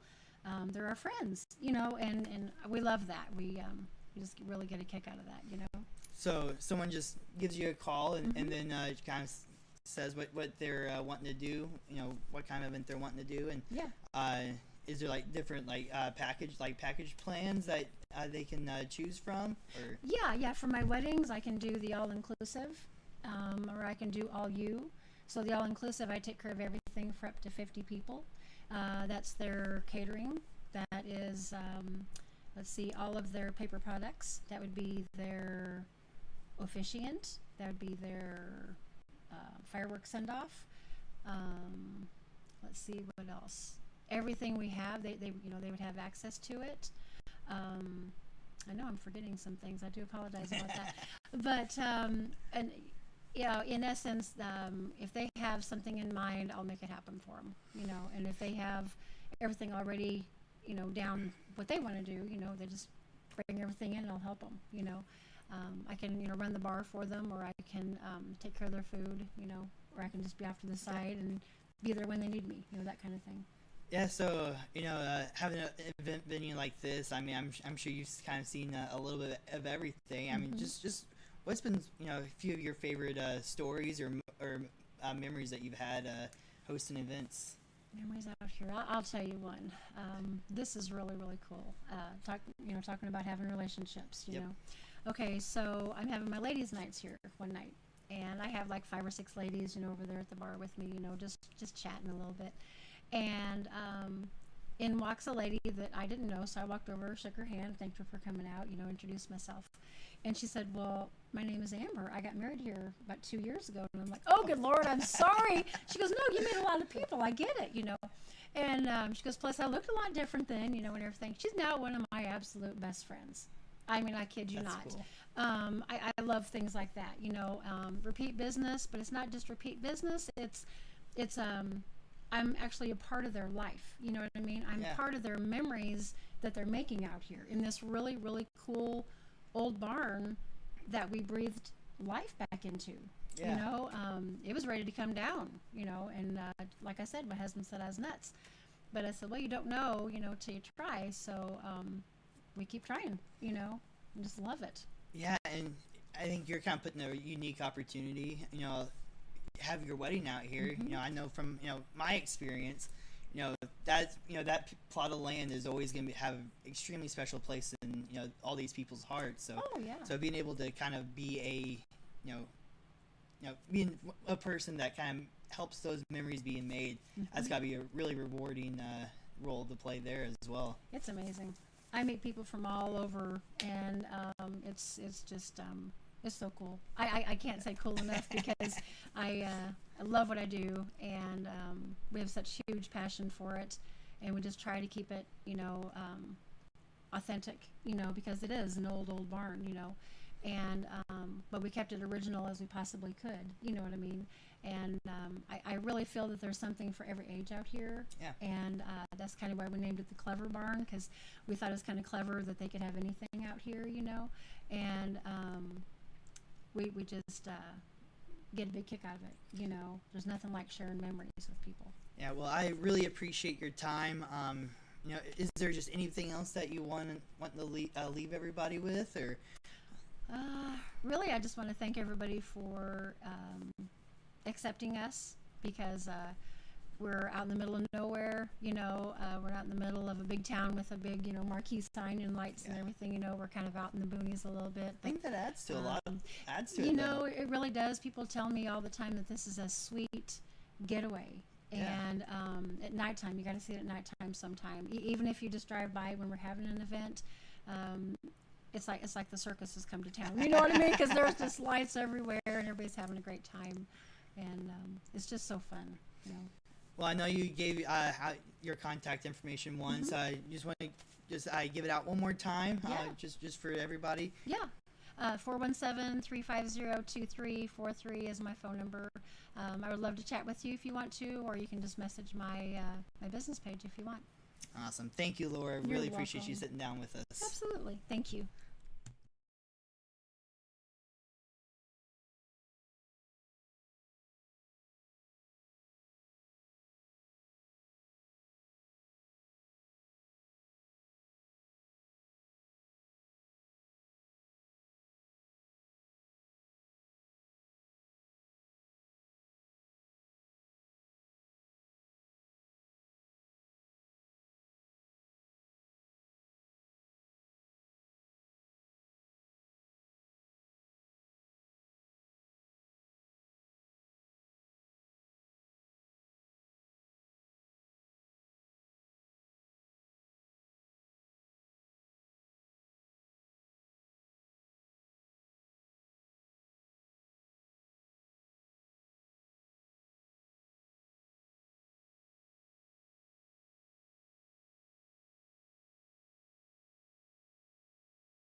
And we are joined now by the head coach of the Stockton Tigers, Mr. Luke Rader. First off, just thank you for coming up a little bit before game time to talk with us. Not a problem. Appreciate you trying to get more media out there and get attention for the area and the kids in the game. I appreciate that. So week 2 here in the 2024 season, you guys are coming off of a loss to one of the best teams in the state, regardless of class, Marionville. But it's the kind of game where you can learn a lot about your team. Just kind of talk about some of the takeaways you had from week 1. They're a good football team, like you said. We made a few mistakes. They took advantage of. And obviously, we'd like to eliminate those tonight going into week 2. We returned a lot of guys from last year with some different injuries. We hadn't really had them all together on the field until last Friday night, so kind of seeing that was nice. Bad, and you have to have more 13 plays and a half, and so we've seen some bad, but I liked our kids competing against a talented team. He's got a better beard than me. There's several new faces, kind of making their first start, playing their first significant time at the varsity level. Just kind of talk about what you saw out of some of these newcomers. I mean, Nate, I would say he's not a newcomer, but I forget, as I'm always hard on the quarterbacks, is that he hasn't seen action fully since his sophomore year. So I think that was the part that I thought he handled himself okay, but he's still got to get himself back ready. So I consider him still a newcomer until you achieve the goals or things that you need to get done. I thought a couple bright spots was really, really good with Brody Rinker. He did a damn good job. He's always got hurt week 3.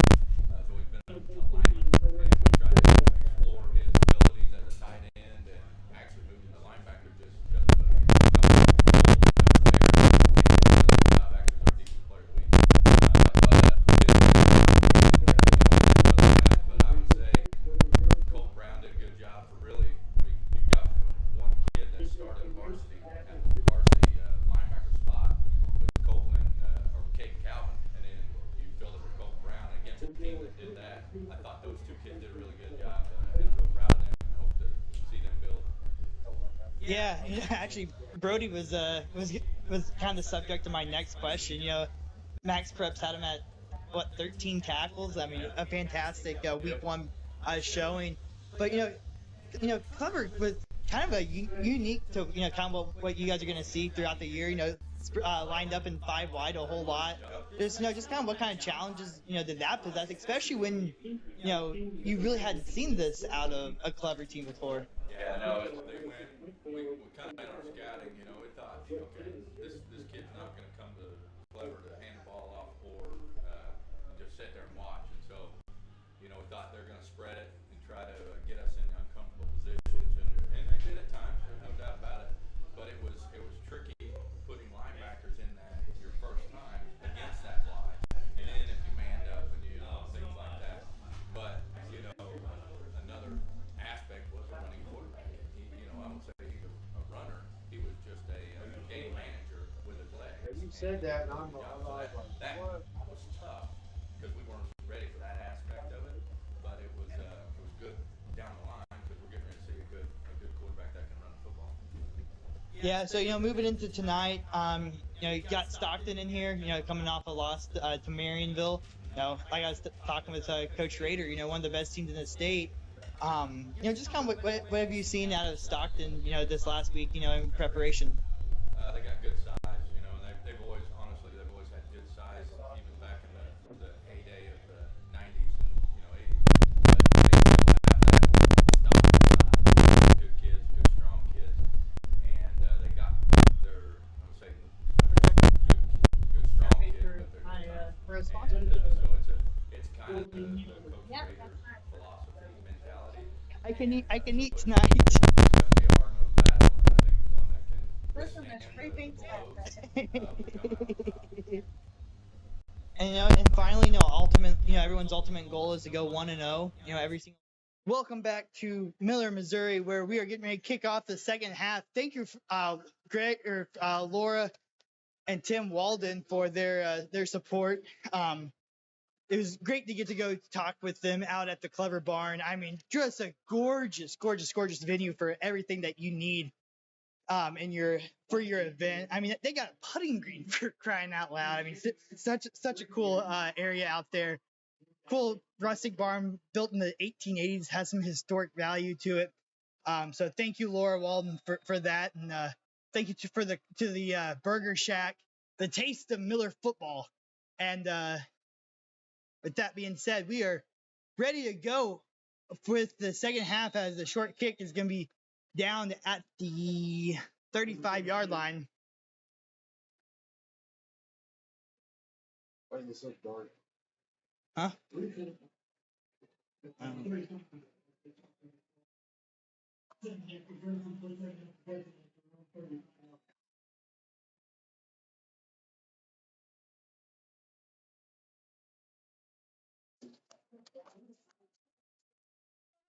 First and 10 as we get started here in this third quarter of action.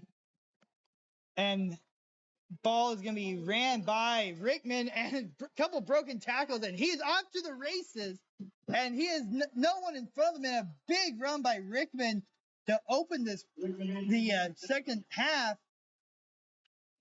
A 65-yard touchdown run by Rickman. Rickman's already had a fantastic night, and a big one there is going to push him over 100 yards, push him over 150 yards to be exact there.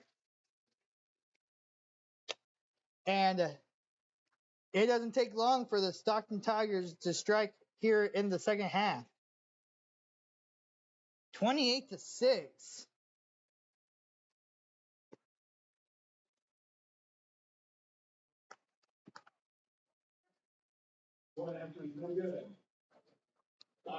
Extra point attempt, no good. It's going to remain 28-6.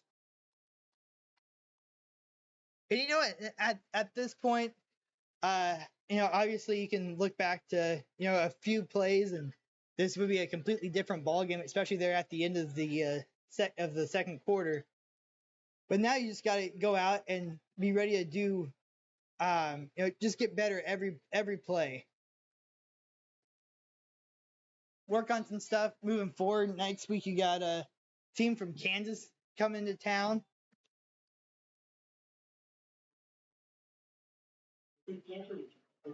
But yeah, 15-second drive there by the Stockton Tigers. Not what the chef was cooking up if you're a Miller Cardinals fan.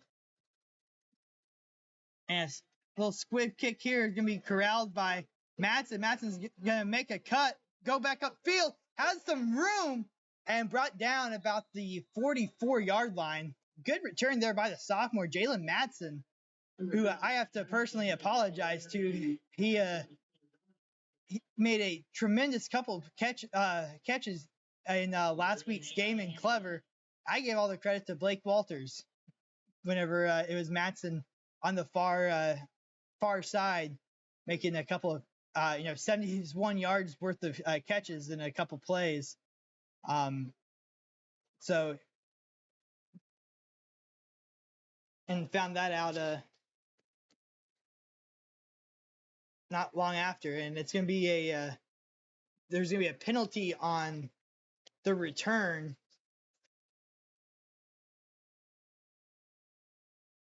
And I don't think Coach Derek Hill is a big fan of that one. I didn't see what happened.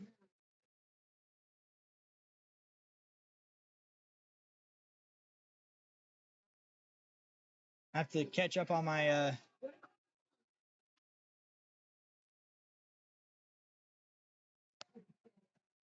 they call the sideline interference of all things on the return.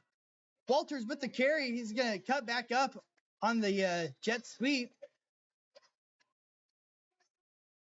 It makes a little something out of nothing there. Gain of about 4.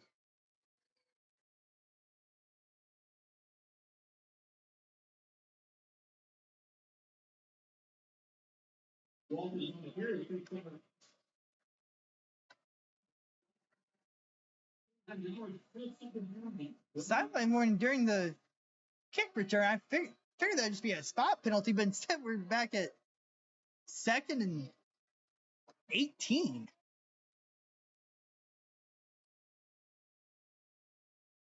Big collision there. Walters brought down after a short gain. Maybe a gain of 1 or 2. And now the officials are meeting of the minds once again. Why is the chain still where they're at? The chain should have been back there. So. Hey, you hear me? The chain should have moved with that penalty, and they didn't move at all. So.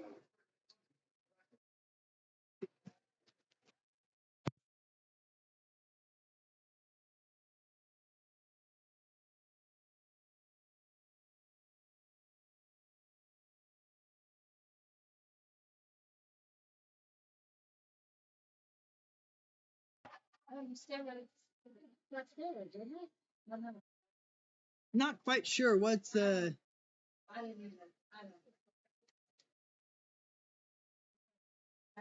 think the chain gang did not move with the penalty.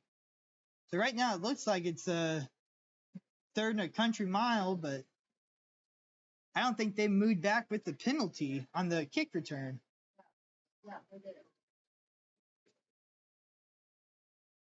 And there's been some confusion trying to figure out what's going on.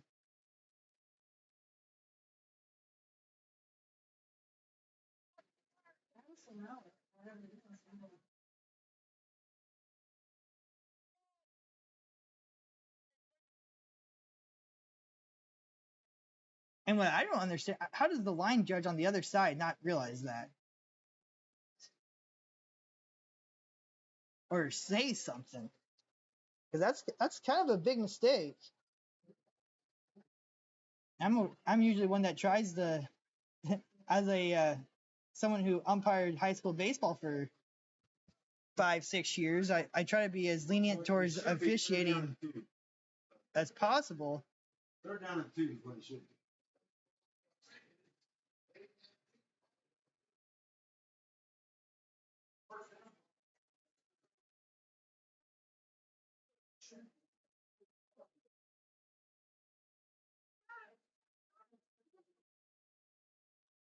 Gotta love small school football. Let's send it to New York for an official replay.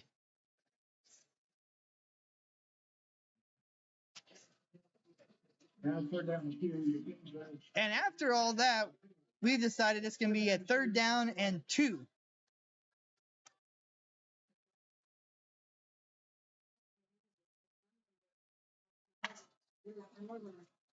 Third and 2 for the Miller Cardinals. 10.5 minutes remaining here in the 3rd quarter. Nate Hill is going to hand the ball to Owen Dempster, the big fullback, and Dempster is going to gain maybe 1.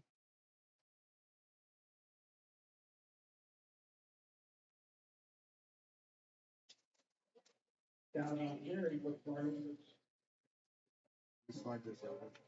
Yes, please.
All right, we are back now. Sorry about that. We were moving some equipment around real quick. So, oh.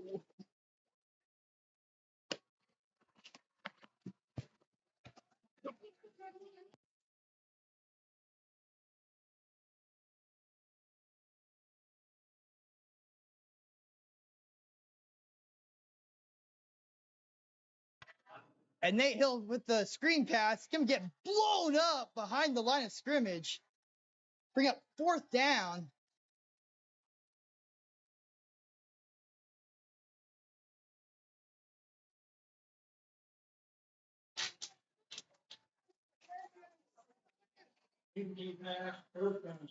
I'm going to call it an incomplete pass, which might work to the advantage of the Cardinals. Save a couple of yards. But Miller's going to be forced to punt. Owen Weiss out to punt. Had a good one his first attempt. Snap is back and punt is up, and a good punt, good bounce. And Calvin nearly had the return man Hubbard, but he's going to break out for a short gain. He Stockton ball at the 41-yard line. And it's going to be back on the Cardinal defense to get a stop.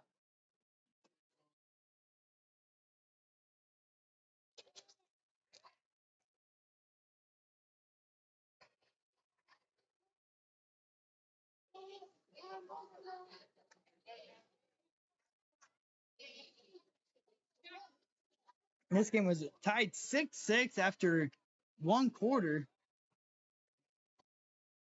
and was 14-6 until the very end of the half.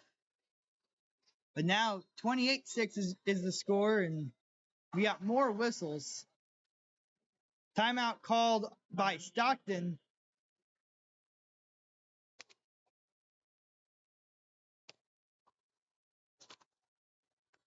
I want to say thank you once again to our sponsors, Clever Barn and the Burger Shack. The Burger Shack is a proud sponsor of Miller Cardinal football and is a taste of game day. Tyler Snyder and his crew is guaranteed to bring you the best burger in Miller. They're located right by the high school in the shade of the football stands. Be sure to stop by for your next pregame treat. Next Thursday is going to be your opportunity to grab a pregame treat. We take a look ahead. Oop, wrong graphic. Take a look ahead. Next week, they will host Burlington Wildcats on Thursday night. A couple of Thursday night games next couple of weeks. Burlington, and then they travel to Diamond September 19th, which is going to be on a Thursday. We will be there for both of those games, and we're going to get some extra football in those weeks. So me and my good pal here, Billy Bieber, is going to be going out to Mount Vernon next Friday night to catch the Mountaineers taking on the McDonald County Mustangs. And then we're going to be returning back to the scene of week 1, Clever, where they host the Forsyth Panthers. Gain of 3 there by Hubbard.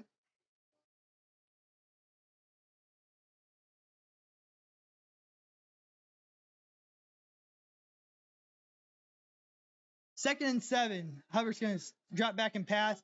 He launches it deep, has a man nearly intercepted by Blake Walters, and Walters came down hard on his back. But a tremendous pass breakup, a great PBU there by Blake Walters, who's racking up the very impressive plays here early on.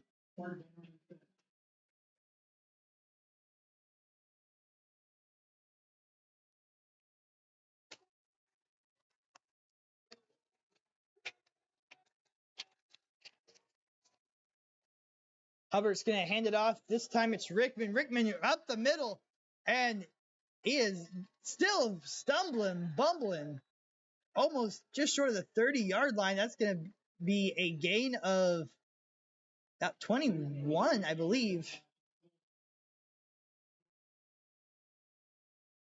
Rickman approaching that 200-yard mark, and what has just been a tremendous game from him. He's at 177 yards on 14 carries. And timeout called by the Cardinals.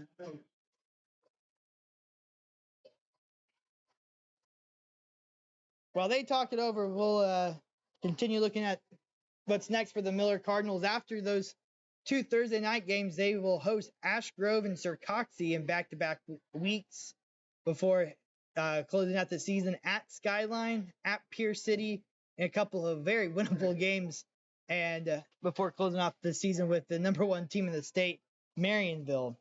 But while we're talking about some rankings, let's take a look at some of the small school state rankings, where the Marionville Comets sit at the top of Class 1, and another Southwest Conference foe, Ash Grove, at number 10.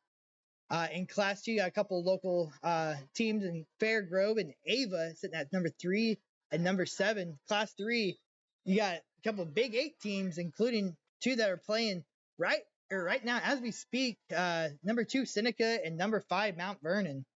And then we'll take a quick look at the big school rankings. As Nevada, Webb City, Carthage, Camdenton, and Nixa and Joplin make appearances. 1st and 10 from the 34. Hubbard's going to send the pass wide to Preston Raines. Raines is going to be brought down for a gain of 1.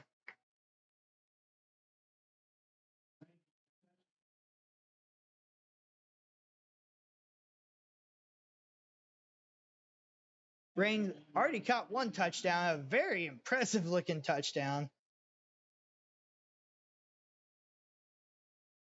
Actually, that's rushing. Raines has caught a touchdown already today. 2nd and 9 here.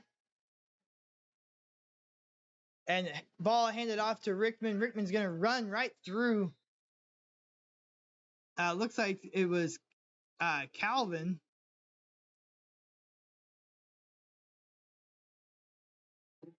And they just have not had an answer for Rickman here in this one. Another gain of 4 and be 3rd and 6.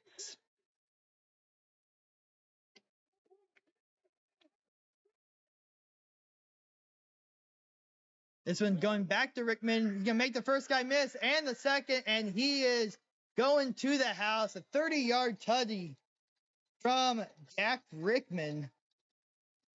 And this one is becoming a rout.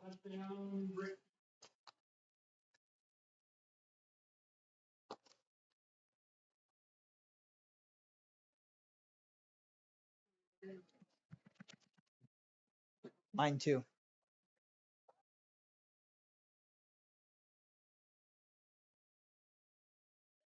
Jack Rickman, fantastic day here in Miller. And what's been impressive is his yards after contact.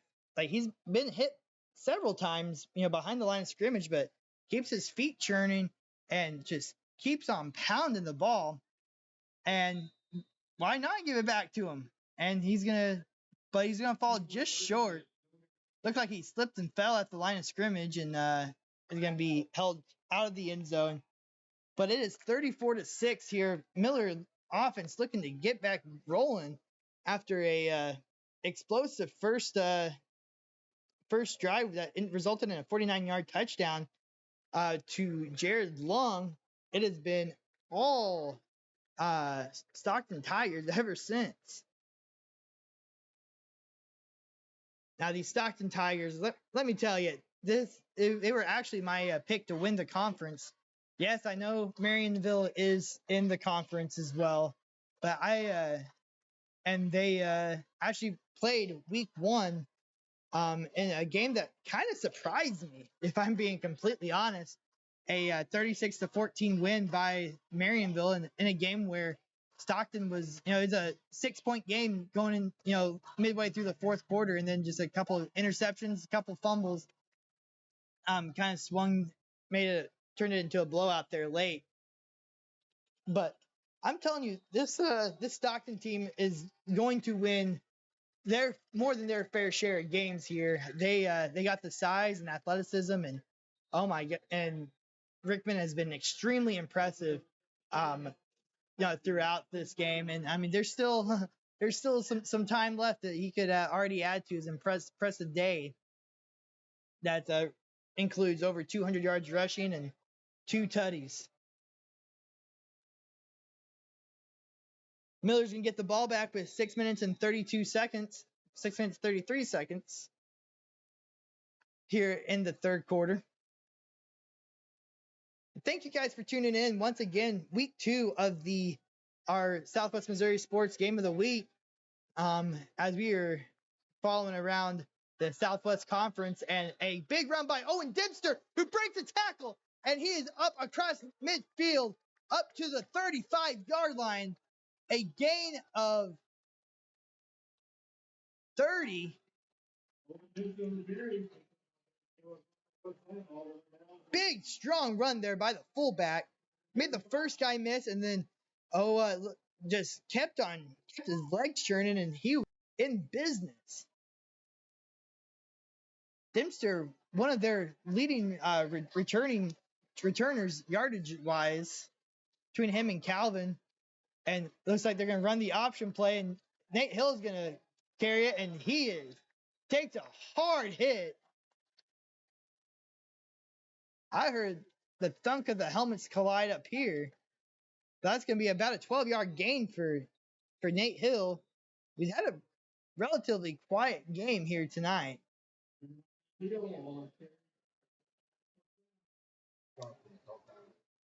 And we're going to have a timeout on the field. Stockton's going to talk it over. And I think Nate Hill may be thanking them so he can have a chance for the 3 footballs to come back down to 1. That was a hard hit he took at the tail end of that run. But Stockton moving forward after the 36-14 loss of Marionville Week 1, they will go and travel to Ash Grove as they take on the number 10 team in Class 1, the Ash Grove Pirates, before returning home against a difficult, really good Sarcoxy team. So this Stockton team, they're going to play the brunt of the Southwest Conference here early on. Get tested early with Marionville, Ash Grove, and Sarcoxy all in the first 4 weeks. Then they'll go to Central.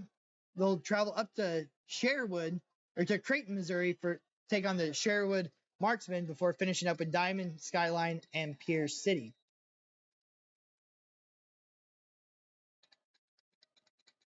Miller back up with the ball. Owen Dempster with a short gain.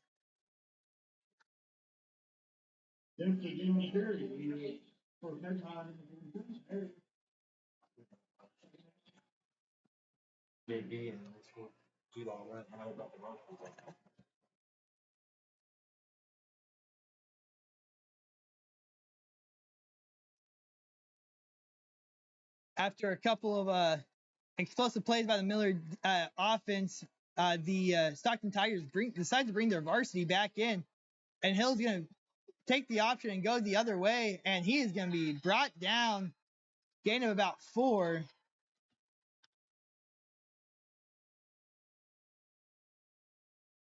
And it looks like there's going to be an official timeout.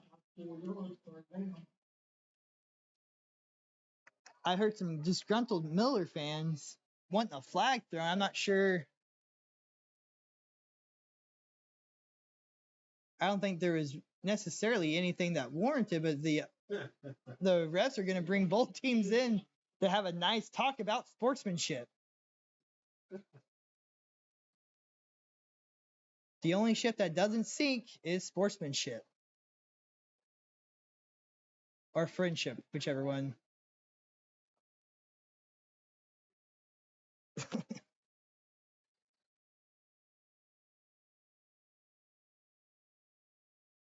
but it looks like we're gonna hug it out and get back to playing football. What you call it? Oh man! And the thing is, I didn't see anything that was egregiously dirty, or I don't think there was a late hit or anything. It was just a matter of Nate Hill taking the ball up and a big boy falling on him. Hill's gonna look to take a shot, and he's gonna look at the end zone, and he's gonna have Jalen Madsen for a touchdown. 17-yard strike, and the sophomore on the board once again. And I made the right call this time. Congratulations, Jalen. His second touchdown of the season. Tremendous play there. Nice pitch, nice catch from Nate Hill to Jalen Madsen. 17-yard strike that ends in the end zone.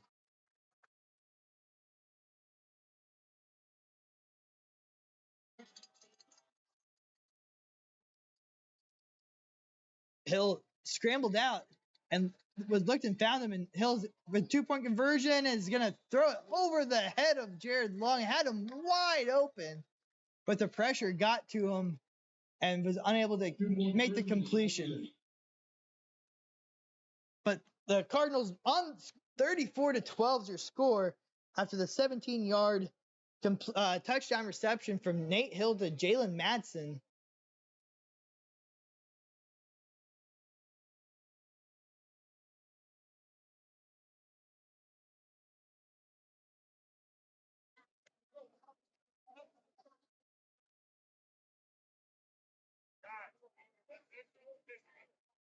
(34-12) is your score now, but the Miller offense looks like there's a little bit of life left in them.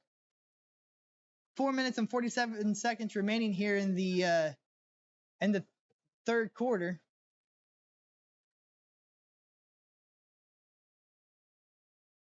And like I was saying after that last touchdown, if you're a Miller Cardinals, it may be too late here tonight for a comeback, but it's still a long season. You want to just make sure you have something to build off of moving forward. And it looks like the Cardinals have possibly found something. Short kick is going to be dropped at the 35-yard line.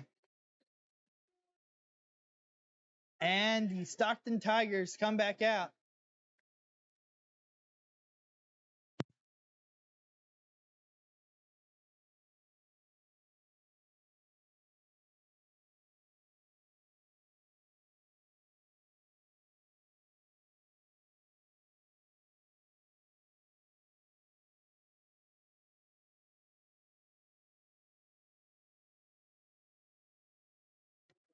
Stockton back out there.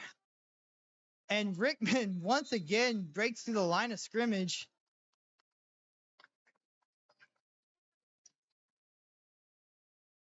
Gain of probably about 8, I would say.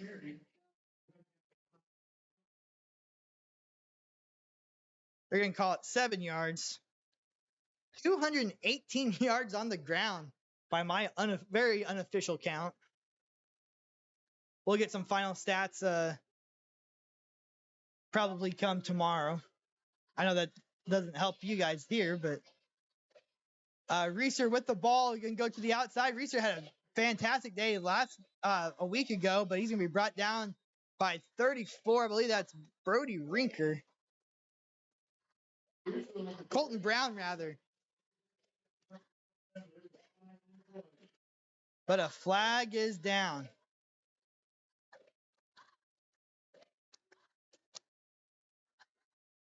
And I don't know what they're going to call here, but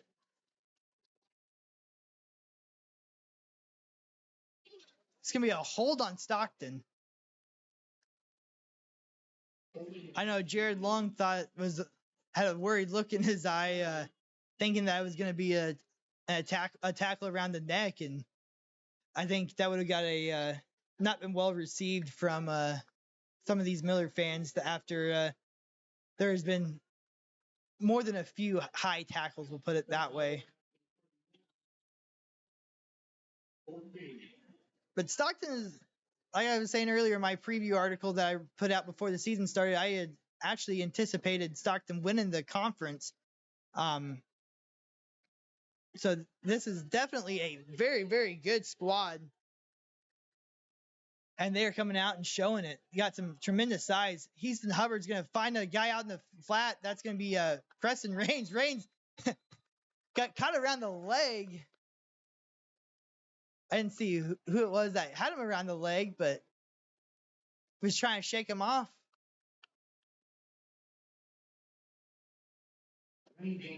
Looked like 27 for the Cardinals. Charlie Langston.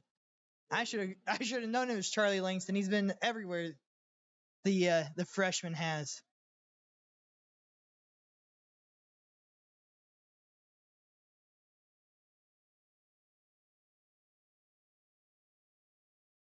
Approaching 3 minutes left here in the third quarter. And this one's going to go back to Rickman. And Rickman's going to break off another long one. Nope, that was Reeser, rather.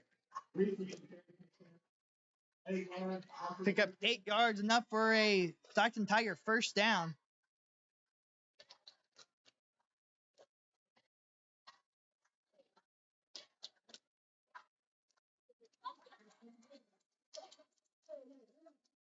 And it's starting to look like some of this Miller defense is just starting to get tired. A lot of hands on the hips, on the helmet. Hubbard's gonna keep it on this one, and he's gonna be brought down at the line of scrimmage for no gain. And Hubbard, a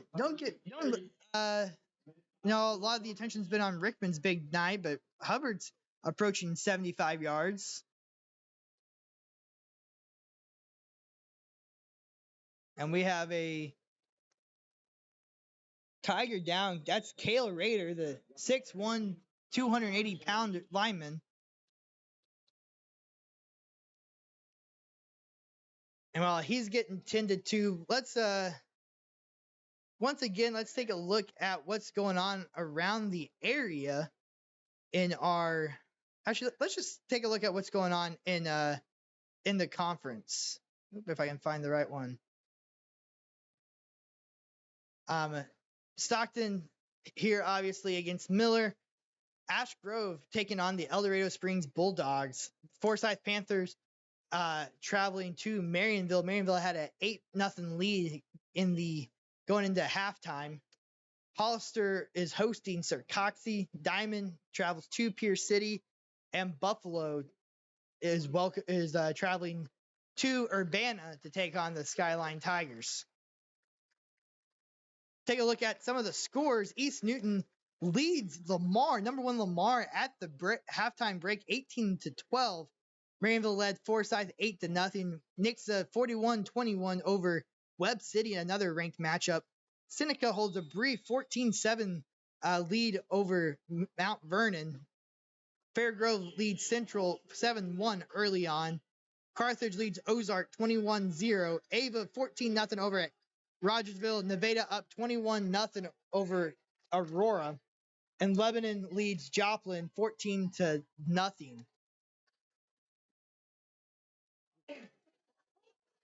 And he's still not going down.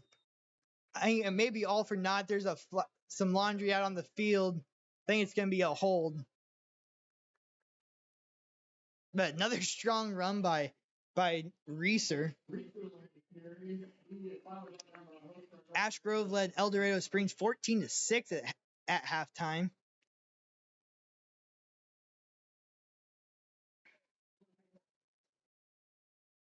Greenfield, another close one in proximity, leads Liberal in 8-man 30-22.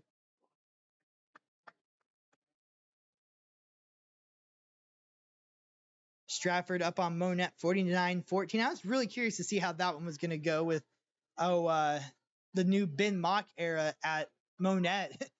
If you took a guess that the quarterback of Monette was going to be leading the state in passing yards, you might have thought you were crazy. But then you would see a Mock took over, and maybe it wasn't so crazy after all. I'm excited to see how Monette does moving forward in year one of the Ben Mock era. Just down the road, Lawrence Berry County line.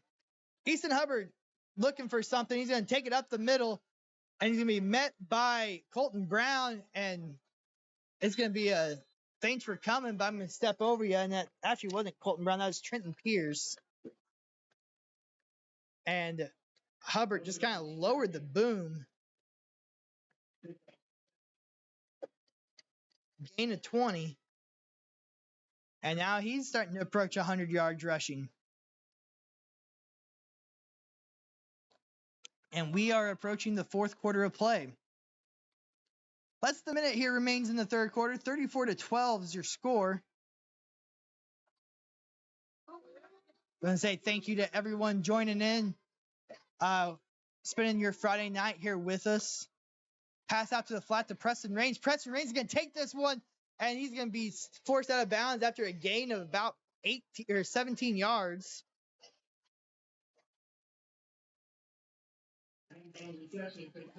Brings up to 40 yards receiving. That included that 22-yard touchdown in the first half. Gave the Stockton Tigers the lead. 14-6 early. Hubbard gets a snap, looks, and it's going to be didn't see the number on that one.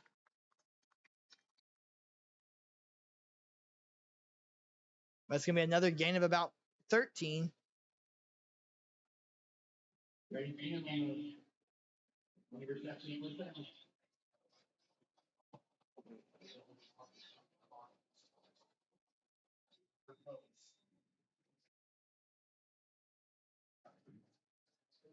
And it's like an official's timeout.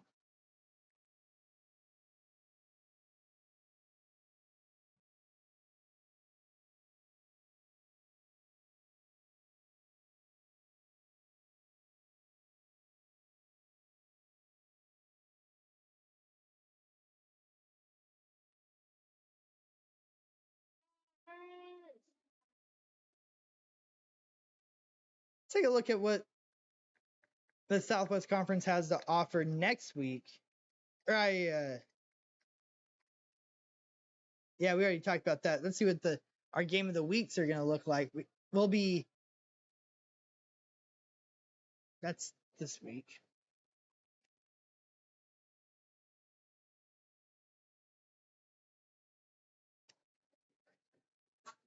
We'll take a look at some matchups here. And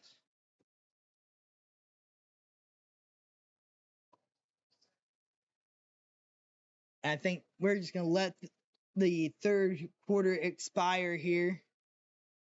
And we go into the fourth quarter. The Stockton Tigers lead the Miller Cardinals 34-12. We'll step aside. We'll be right back for the fourth.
are back with you starting fourth quarter action here. And flag on the play. It's going to be a hold on Stockton.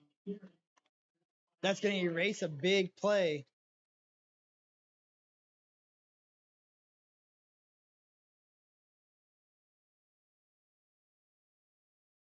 Does it show all the stats? Or show the score? Do what? Does it show the score? Or show the stats? Like yardage and all that? I'm keeping stats here. I'm talking on Facebook. Oh, no. It doesn't show scores. Does it show yardage or anything? Yeah, I do. Oh, like on the ticker? Yeah, it does. That it does.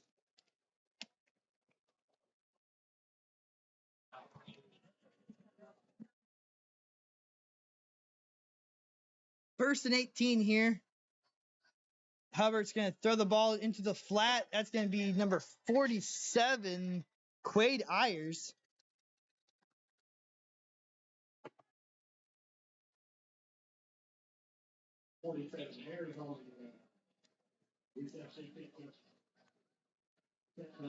Be a gain of 7 yards. Hubbard's starting to approach the 100-yard mark.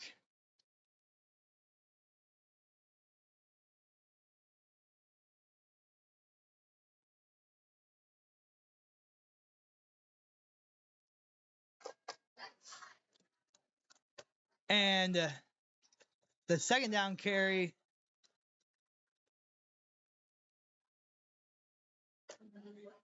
Rickman once again, another strong run. That's going to get the first down and more. Or he's just over the first down. Gain of 10. Bring up a third and goal. Oh, I'm sorry. Third and 1. Third and 1 on the 3-yard line.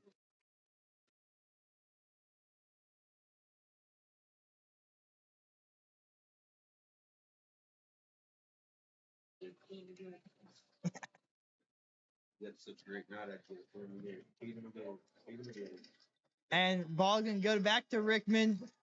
And that one, 4-6, 3-yard touchdown. Might as well make it a trifecta for him. He's had a tremendous game here. And, I mean, why not?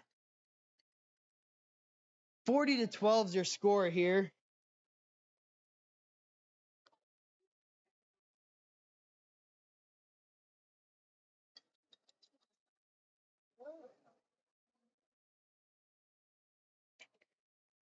And Jack Rickman has been all over the place. Extra point, no good. That's going to keep it at 40-12.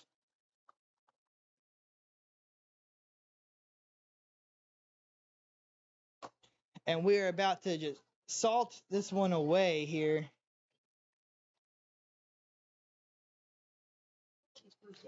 Yep. And Miller's going to get the ball back.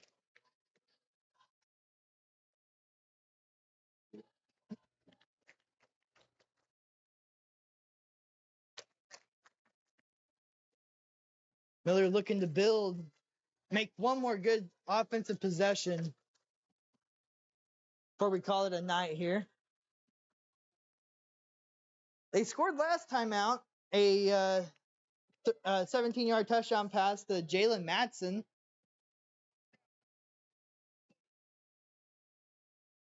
And Matson and Walters back deep for the Cardinals.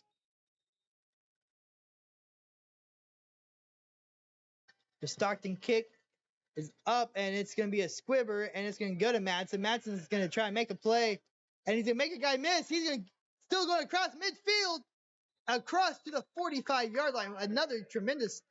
This Jalen Matson sophomore has really been a spark plug so far through 2 games. This kid's got a bright future.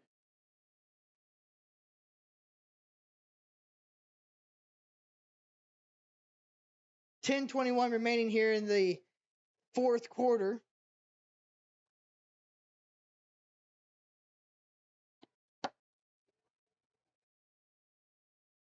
40-12 is your score.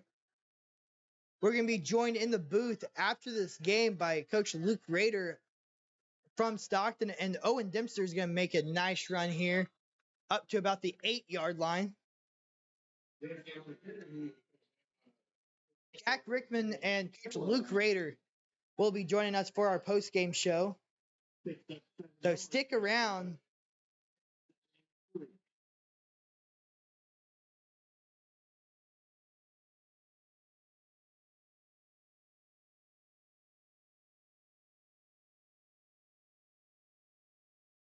Like I said, this Stockton, especially up front, has been as good as advertised.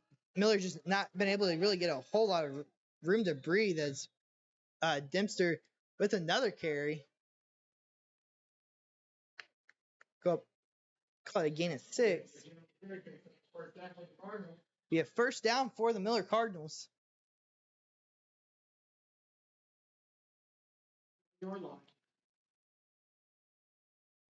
The Cardinals are in striking distance once again.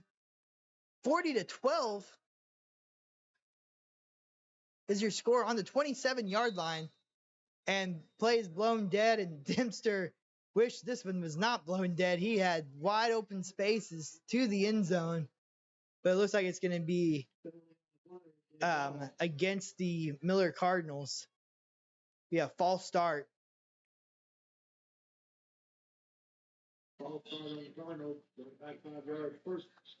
Bring it back to first and 15.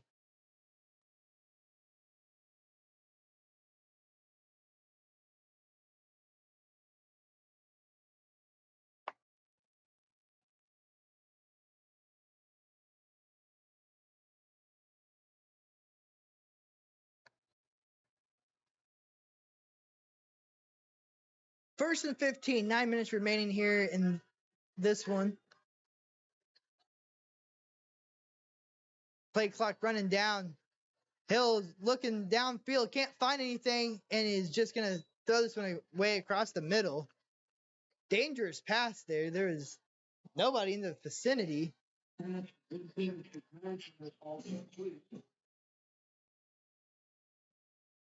Like Madsen was the nearest Miller Cardinal.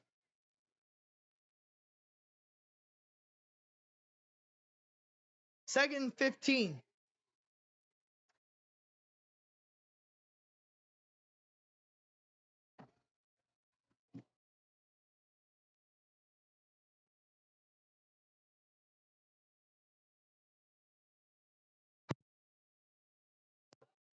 Nate Hill in trouble. He's looked to the outside. He's going to throw it triple coverage.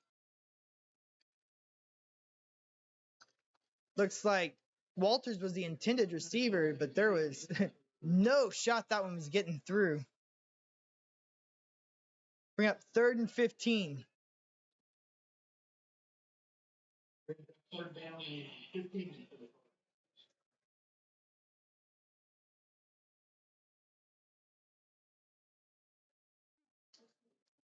I thought we were getting close to turbo clock territory, but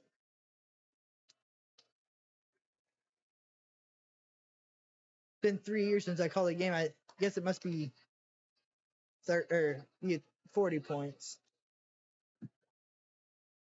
And another not great toss, and Nate Hill is not happy. Thinks he got hit late.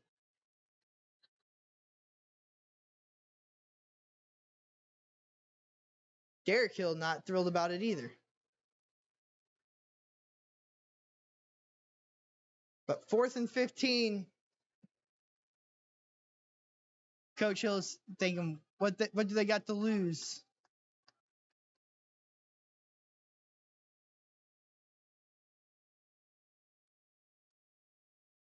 And the pass rush is on again. Nate Hill goes to the end zone and touchdown Cardinals.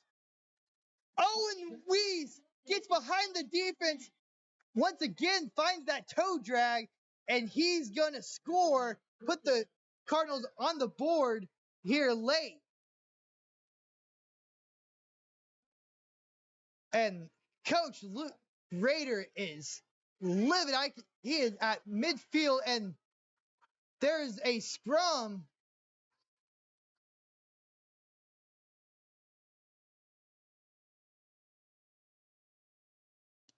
What is going on here in Miller? There's an injured Tiger. Luke Rader feels like he got hit cheap.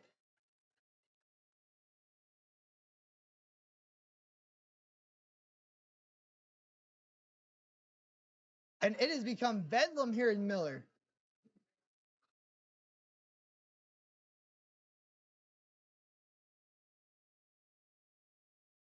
Did he not get in the end zone? Yeah.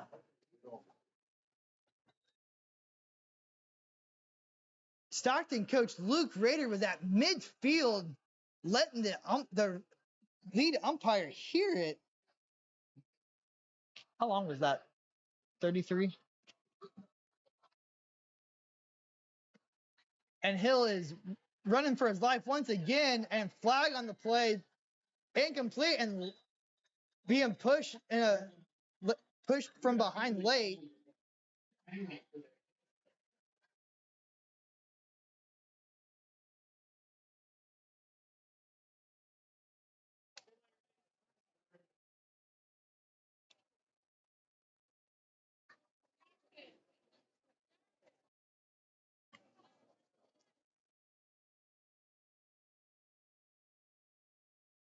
And there are flags all over the place. I don't know how you don't throw a flag when it goes 3/4 of the way across the field yelling at the official. That's an automatic foul. That's an automatic. 100%.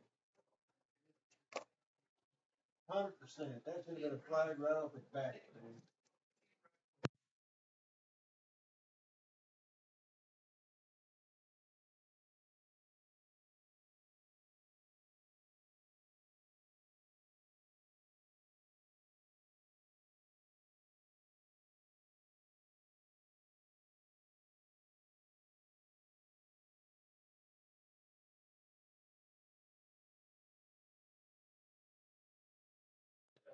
And offsetting penalties are going to bring up another try. 18.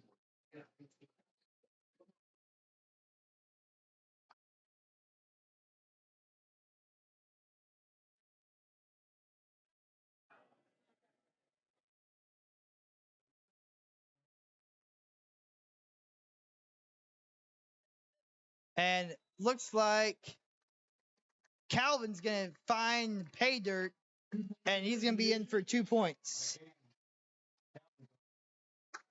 Calvin got it. Yeah. No, Calvin got it. 30. It should be 40 to 20.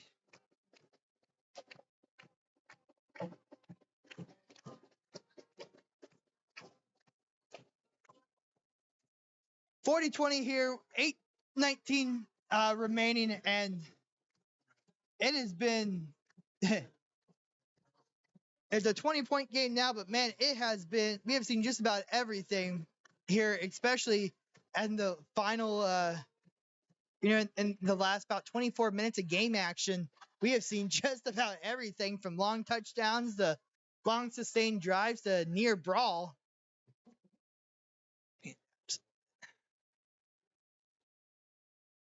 Go down just a little bit.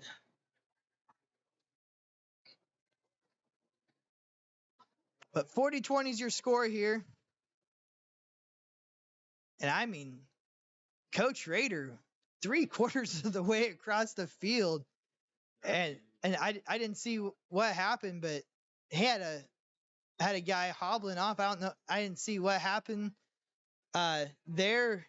I'm sure he thought that there was a late hit there, and the onside kicks can go out of bounds.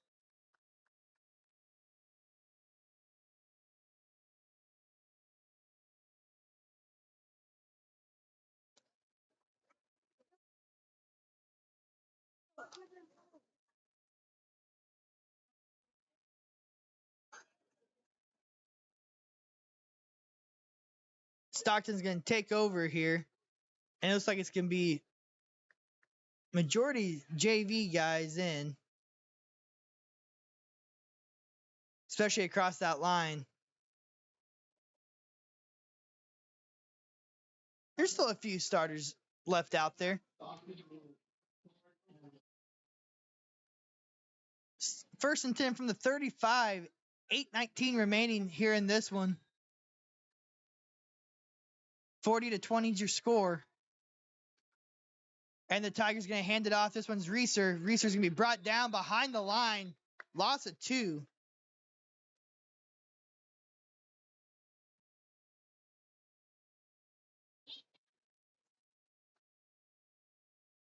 And Owen Weiss, just like that, he's got over 50 yards receiving on 2 big plays.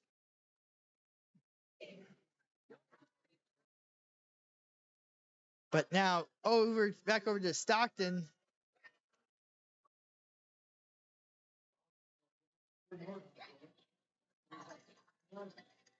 Second and 11 here for the Stockton Tigers. Hubbard's going to hand the ball back off to Reeser. Reeser's going to get that 1 yard back and more. And a flag is thrown. And it's going to be a hold against the Tigers. So Reeser does not get that 1 yard back.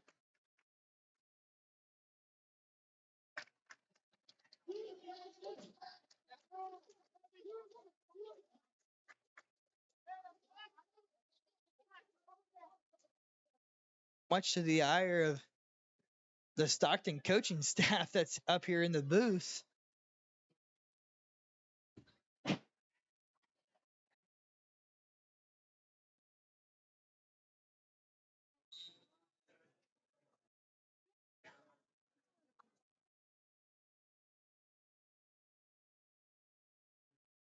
We're down 7 minutes and 20 seconds remaining.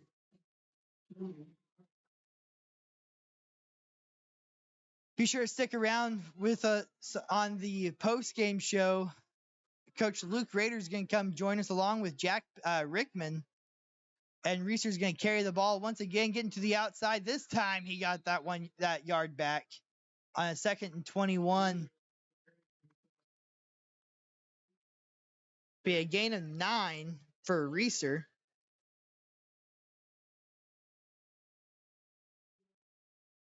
Reeser, when he's went forward, he's had a lot of success. Gain of 9, gain of 8, gain of 9. But -2 and -1 plays has him at 23 yards.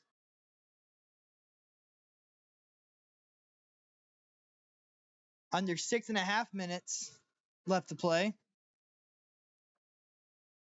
This one going back to Reeser. Or no, this is a keeper by Hubbard. A great play fake. And Hubbard is brought down shy of the first down mark. That's going to be a gain of about 7.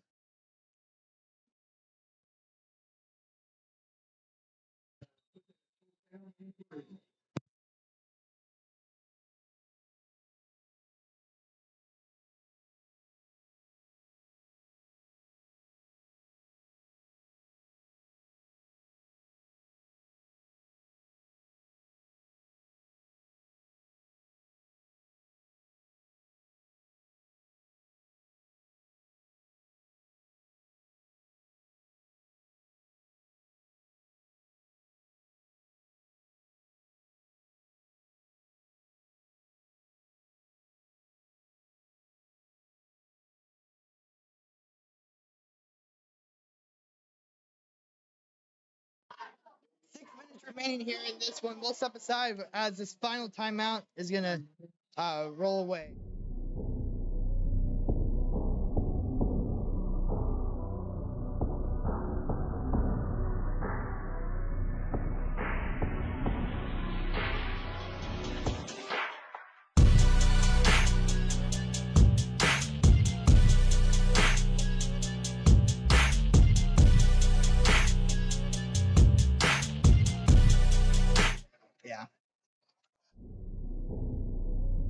Welcome back here in Miller. We are just getting ready to wrap things up here. 6 minutes remaining. 40-20 is your score.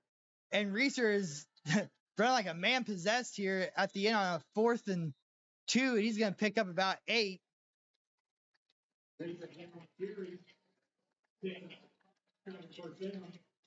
Enough for a first down.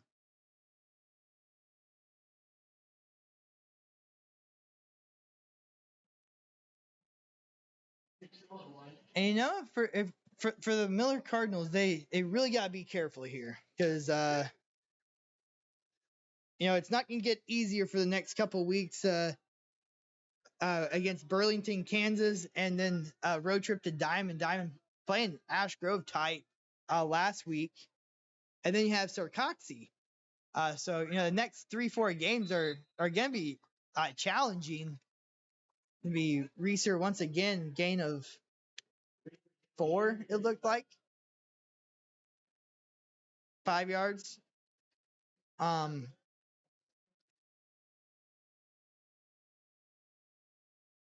Yeah, and then after Sarcoxy, then you got a couple very winnable games going to Urbana against Skyline, and then a road game at Pierce City. However, Pierce City looked like they were putting up points week 1, so that one may not be as much of an easy game as once thought of. And then to close out the season at home against Marionville, and Research just keeps his legs churning. Gonna carry Jared Lung for a first down, gain of 6.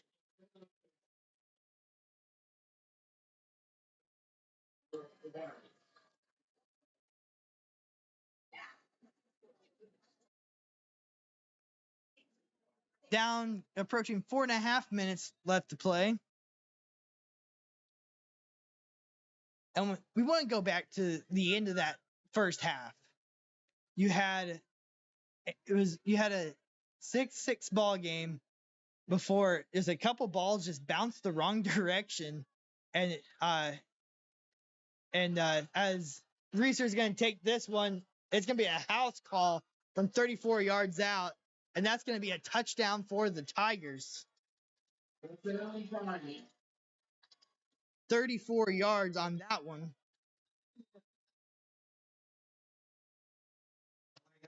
Legitimate call right there. If I was the coach, I'd have been back. No, but he was already past the line of scrimmage, and then our guy shoved the crap out of him. I mean, out of the end zone. So that was a legit. He had a legitimate drive there. I did see that. Yeah. And a flag. It looks like it's going to be an unsportsmanlike against Miller. Yeah.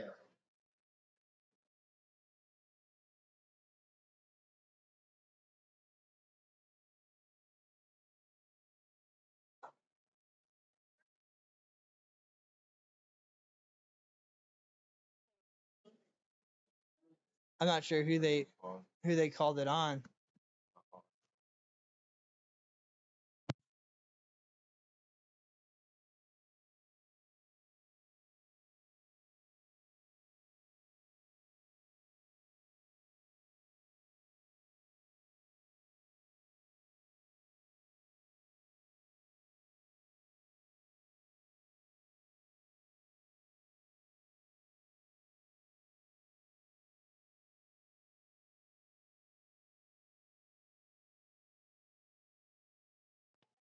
It's going to be a personal foul, unsportsman against Miller head coach Derek Hill.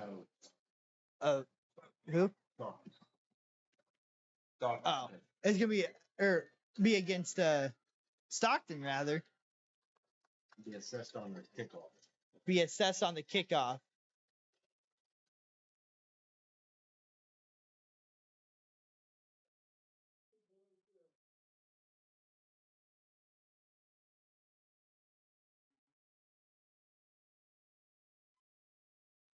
Yeah, Luke Rader about had it up to his neck with this officiating crew, and had a valid complaint there as a Miller player. I didn't see who it was.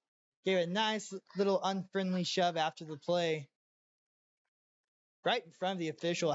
Wasn't seen apparently, and Coach Rader was not happy about it and got his money's worth.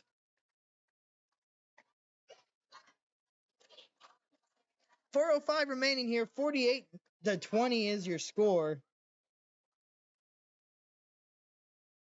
Points are starting to come in bunches here in the fourth quarter as 3 possessions has resulted in 3 touchdowns.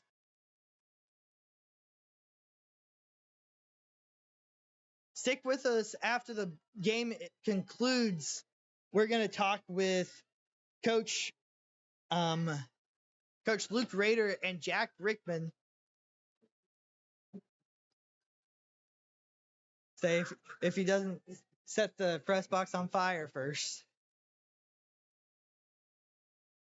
And I can't miss an interview there during our post game show.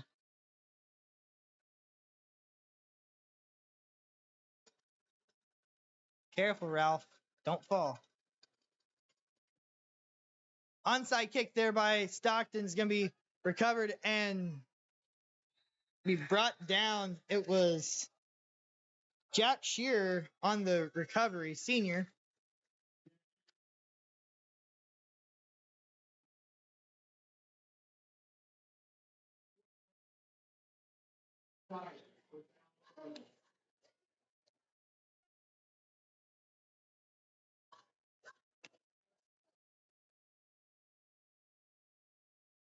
Four minutes remaining in this one. And all is decided except for the singing. And a pass falls incomplete. It looked like Calvin got his hand on it. Thrown behind him. And ball was tipped at the line of scrimmage. Hill was hit hard as he released the ball.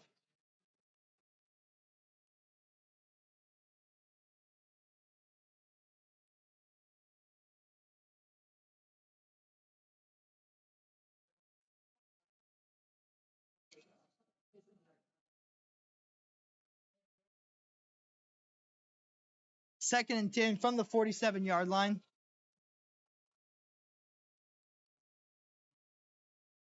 Got to give a big shout out to my partner here, Billy Bieber, who's helped me a lot. And run by Walters and a big block from 62. big hit from Dennis Hale. But it's going to be a holding against number 62, Mason Neely. Gonna push the Cardinals backwards. A nice run there by Walters. Called his name a lot here in this one.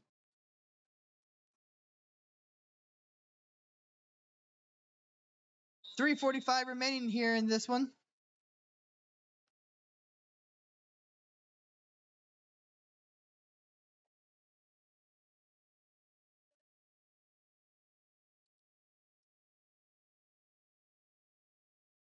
Nate Hill goes deep and nobody there. Pass intended for, I believe, Calvin out of the backfield. But just overshot him by about 10 yards. Of course, I was telling someone at halftime I don't think I'd seen Nate unleash one yet this year. And he does have a pretty looking deep ball if he can just reel it in just a little bit. Nice looking spiral on it.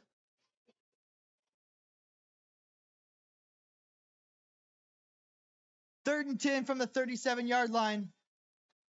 And this one's going to go to Caden Calvin, who's going to get to the outside, and he is smoked by Easton Hubbard. And Calvin is down. And he got smoked helmet to helmet.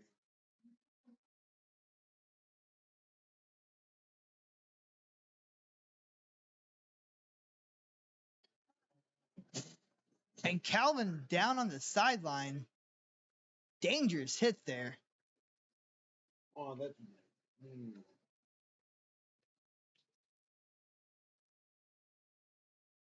And we're going to step aside as Calvin is tended to on the sideline.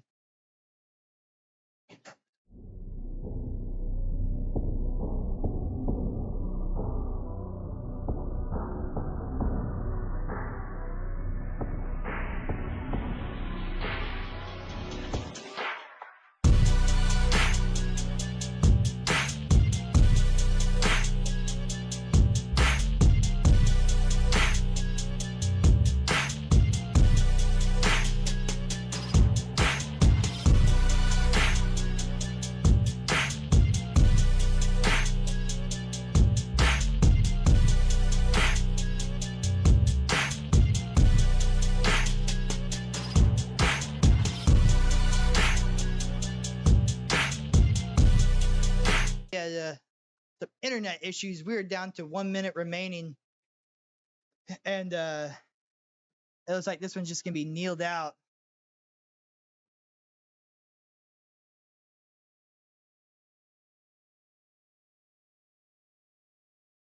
(48-20). Guess I forgot to add it to the scoreboard. And victory formation for the Tigers, and this one is going to come to an end here, 48-20, and a good win for the Stockton Tigers. But on the Miller sideline, where all the concern is with number 24, Caden Calvin, who has not moved. But we're going to step aside. We're going to get things set up for our post-game interview. Coach Luke Rader and Jack Rickman of Stockton is going to come and join us. We'll be back here in just a few minutes.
We are back here at Miller as this one just wrapped up. 48-20 is your score.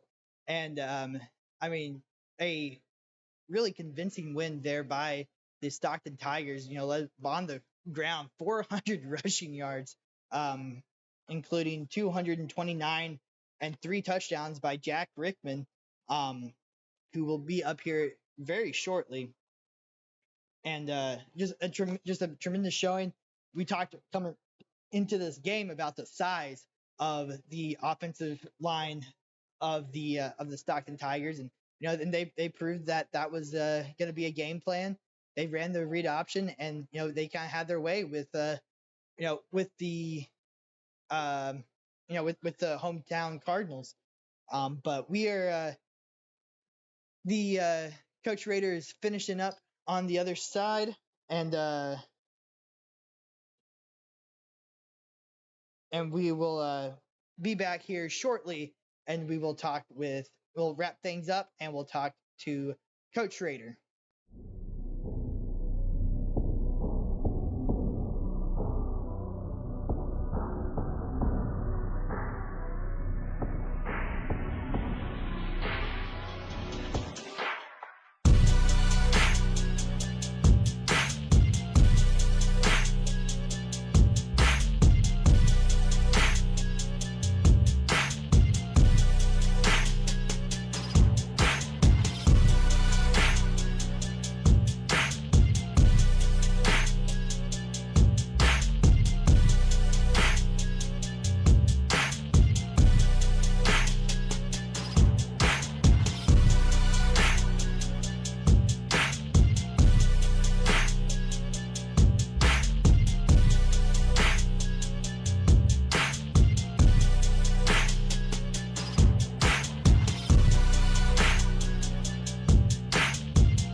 running back Jack Rickman.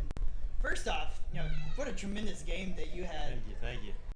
So, I mean, let's just start. I know I talked with Coach before the game. Kind of the emphasis was getting the ground game going. 400 yards on the ground combined. Awesome. And 229 of it coming from you with 3 touchdowns. Just kind of talk about what you saw out of this Miller defense. I mean, they weren't bad, but I mean, just up front physically, our line. I mean, they just dominated. I mean, the entire line, all 5 guys. We had a guy go down. Another sophomore came in to fill in, and I mean, our line. They created everything for me tonight. They did a great job. Yeah, we made a big point, before the game started. You're running 260, 280, 280. Yeah. I mean, it's got to be fun running behind a crew like that. It is, definitely is. They're a great group of guys, too. I mean, they're just fun to be around, good people. I mean, they're a good group of guys. So you guys respond nicely after, game that was tight there until the end. Yeah. Marionville last night. Just kind of talk about, how big it was to kind of come out and, take care of business here tonight. It was nice. I mean, it was definitely nice to bounce back from Marionville last week. I mean, Marionville, tough opponent, returning state champs. And, I mean, it's just, we just went out there and we did our jobs every play, and we got it done, Yeah, and, it's kind of a slow start here, 6-6 after, after that first quarter. What was being said in the huddle, and, obviously something was, kind of clicked there in the second. Well, we knew physically, we had the advantage. And really just that first hiccup on that hitch turned into a long touchdown. We knew that's all they had on us against our defense. And we knew we could shut them down. And the offense just kept powering, and we got it done. So.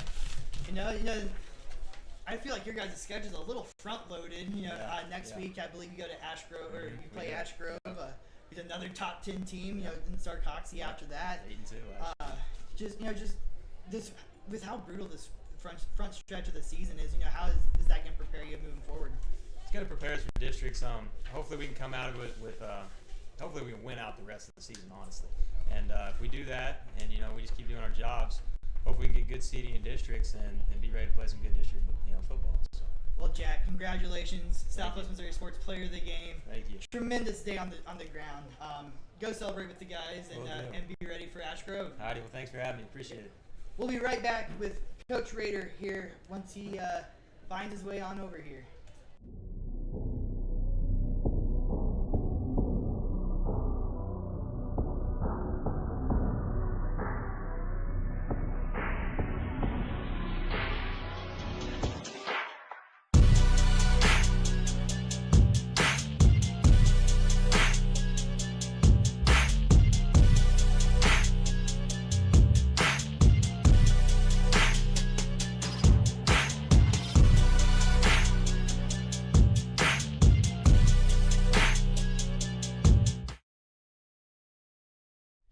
And we are back with Coach Luke Rader of the Stockton Tigers after a 48-20 win over the Miller Cardinals. First off, congratulations.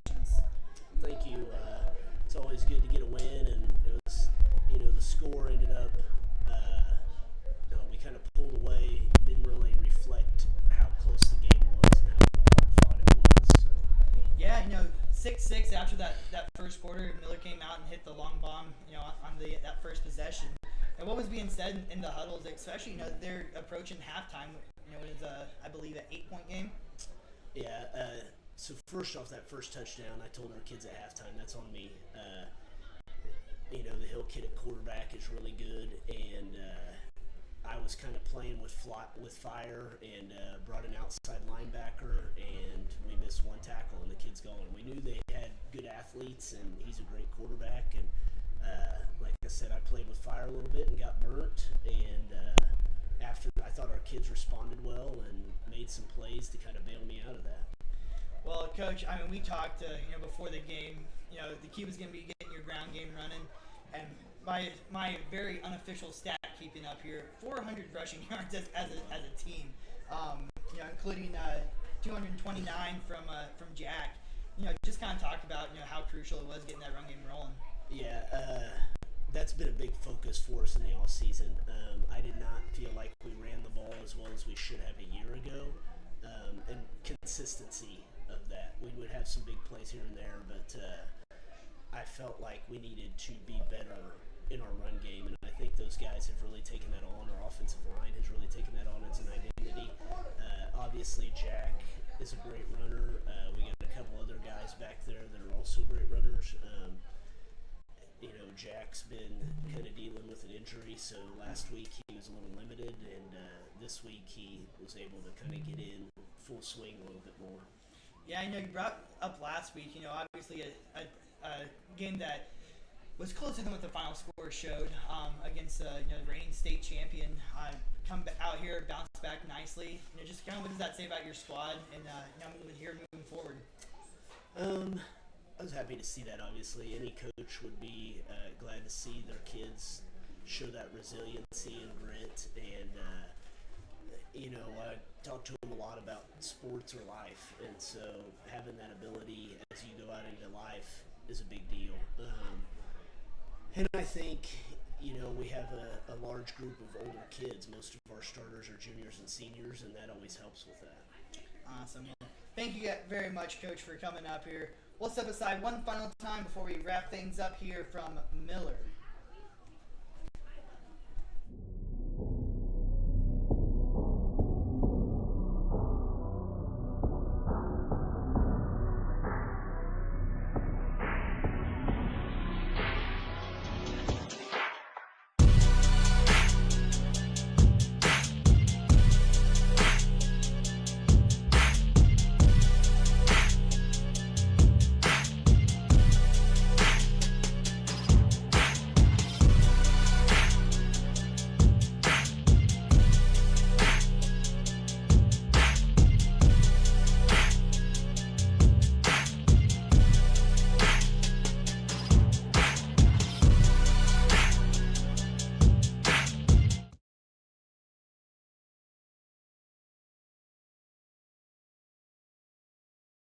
Stockton Tigers improved to 1-1 on the season. Miller falls to 0-2 as they will host a team out of Kansas next week in kind of a late last-minute pickup. That game is going to be on Thursday against Burlington, Kansas, the Wildcats. That's going to be on Thursday. We'll be back here for that one, and then we will hit up the Mount Vernon and McDonald County game Friday night. Just recapping scoring. Miller got on the board first with a 49-yard bomb from Nate Hill to Jared Long. The senior combo got off to a 6-0 lead. Then Jack Rickman, 1-yard touchdown run. That'd be his first of 3 here tonight. The Tiger onslaught continued. 22-yard touchdown. Hubbard finds Rains in the back of the end zone. 14-6. A 1-yard touchdown by Hubbard, made it 22-6 before halftime. 65-yard run by Rickman led off the scoring in the second half. Then Rickman would do it again, this time from 30 yards out, 34-6. The Cardinals would battle back. Hill would find Jalen Madsen, the sophomore, on a 17-yard strike, 34-20. But guess who it was? It was Rickman again. I actually had him down I had miscounted. He had 4 touchdowns tonight. Then 33-yard touchdown from Nate Hill to Owen Weiss made it 40-20, and then a 34-yard run to cap it off by Reeser is 48-20. That gave us our final score. Just want to thank you again for tuning in for week 2 action here on Southwest Missouri Sports. I want to give a big shout out to our sponsors, the Clever Barn and the Burger Shack. I want to thank all the administration here at Miller for helping me along with the broadcast. I want to thank my crew, Mr. Billy Bieber, that you can see creeping in the background over my right shoulder right there. Lynette Kleeman helped out tonight as well. Cheyenne Bieber getting pictures for me on the sideline. I want to thank my entire crew. Could not do it without them. But until next week, thank you for tuning in. This has been Skyland Akins with your Southwest Missouri Sports Game of the Week.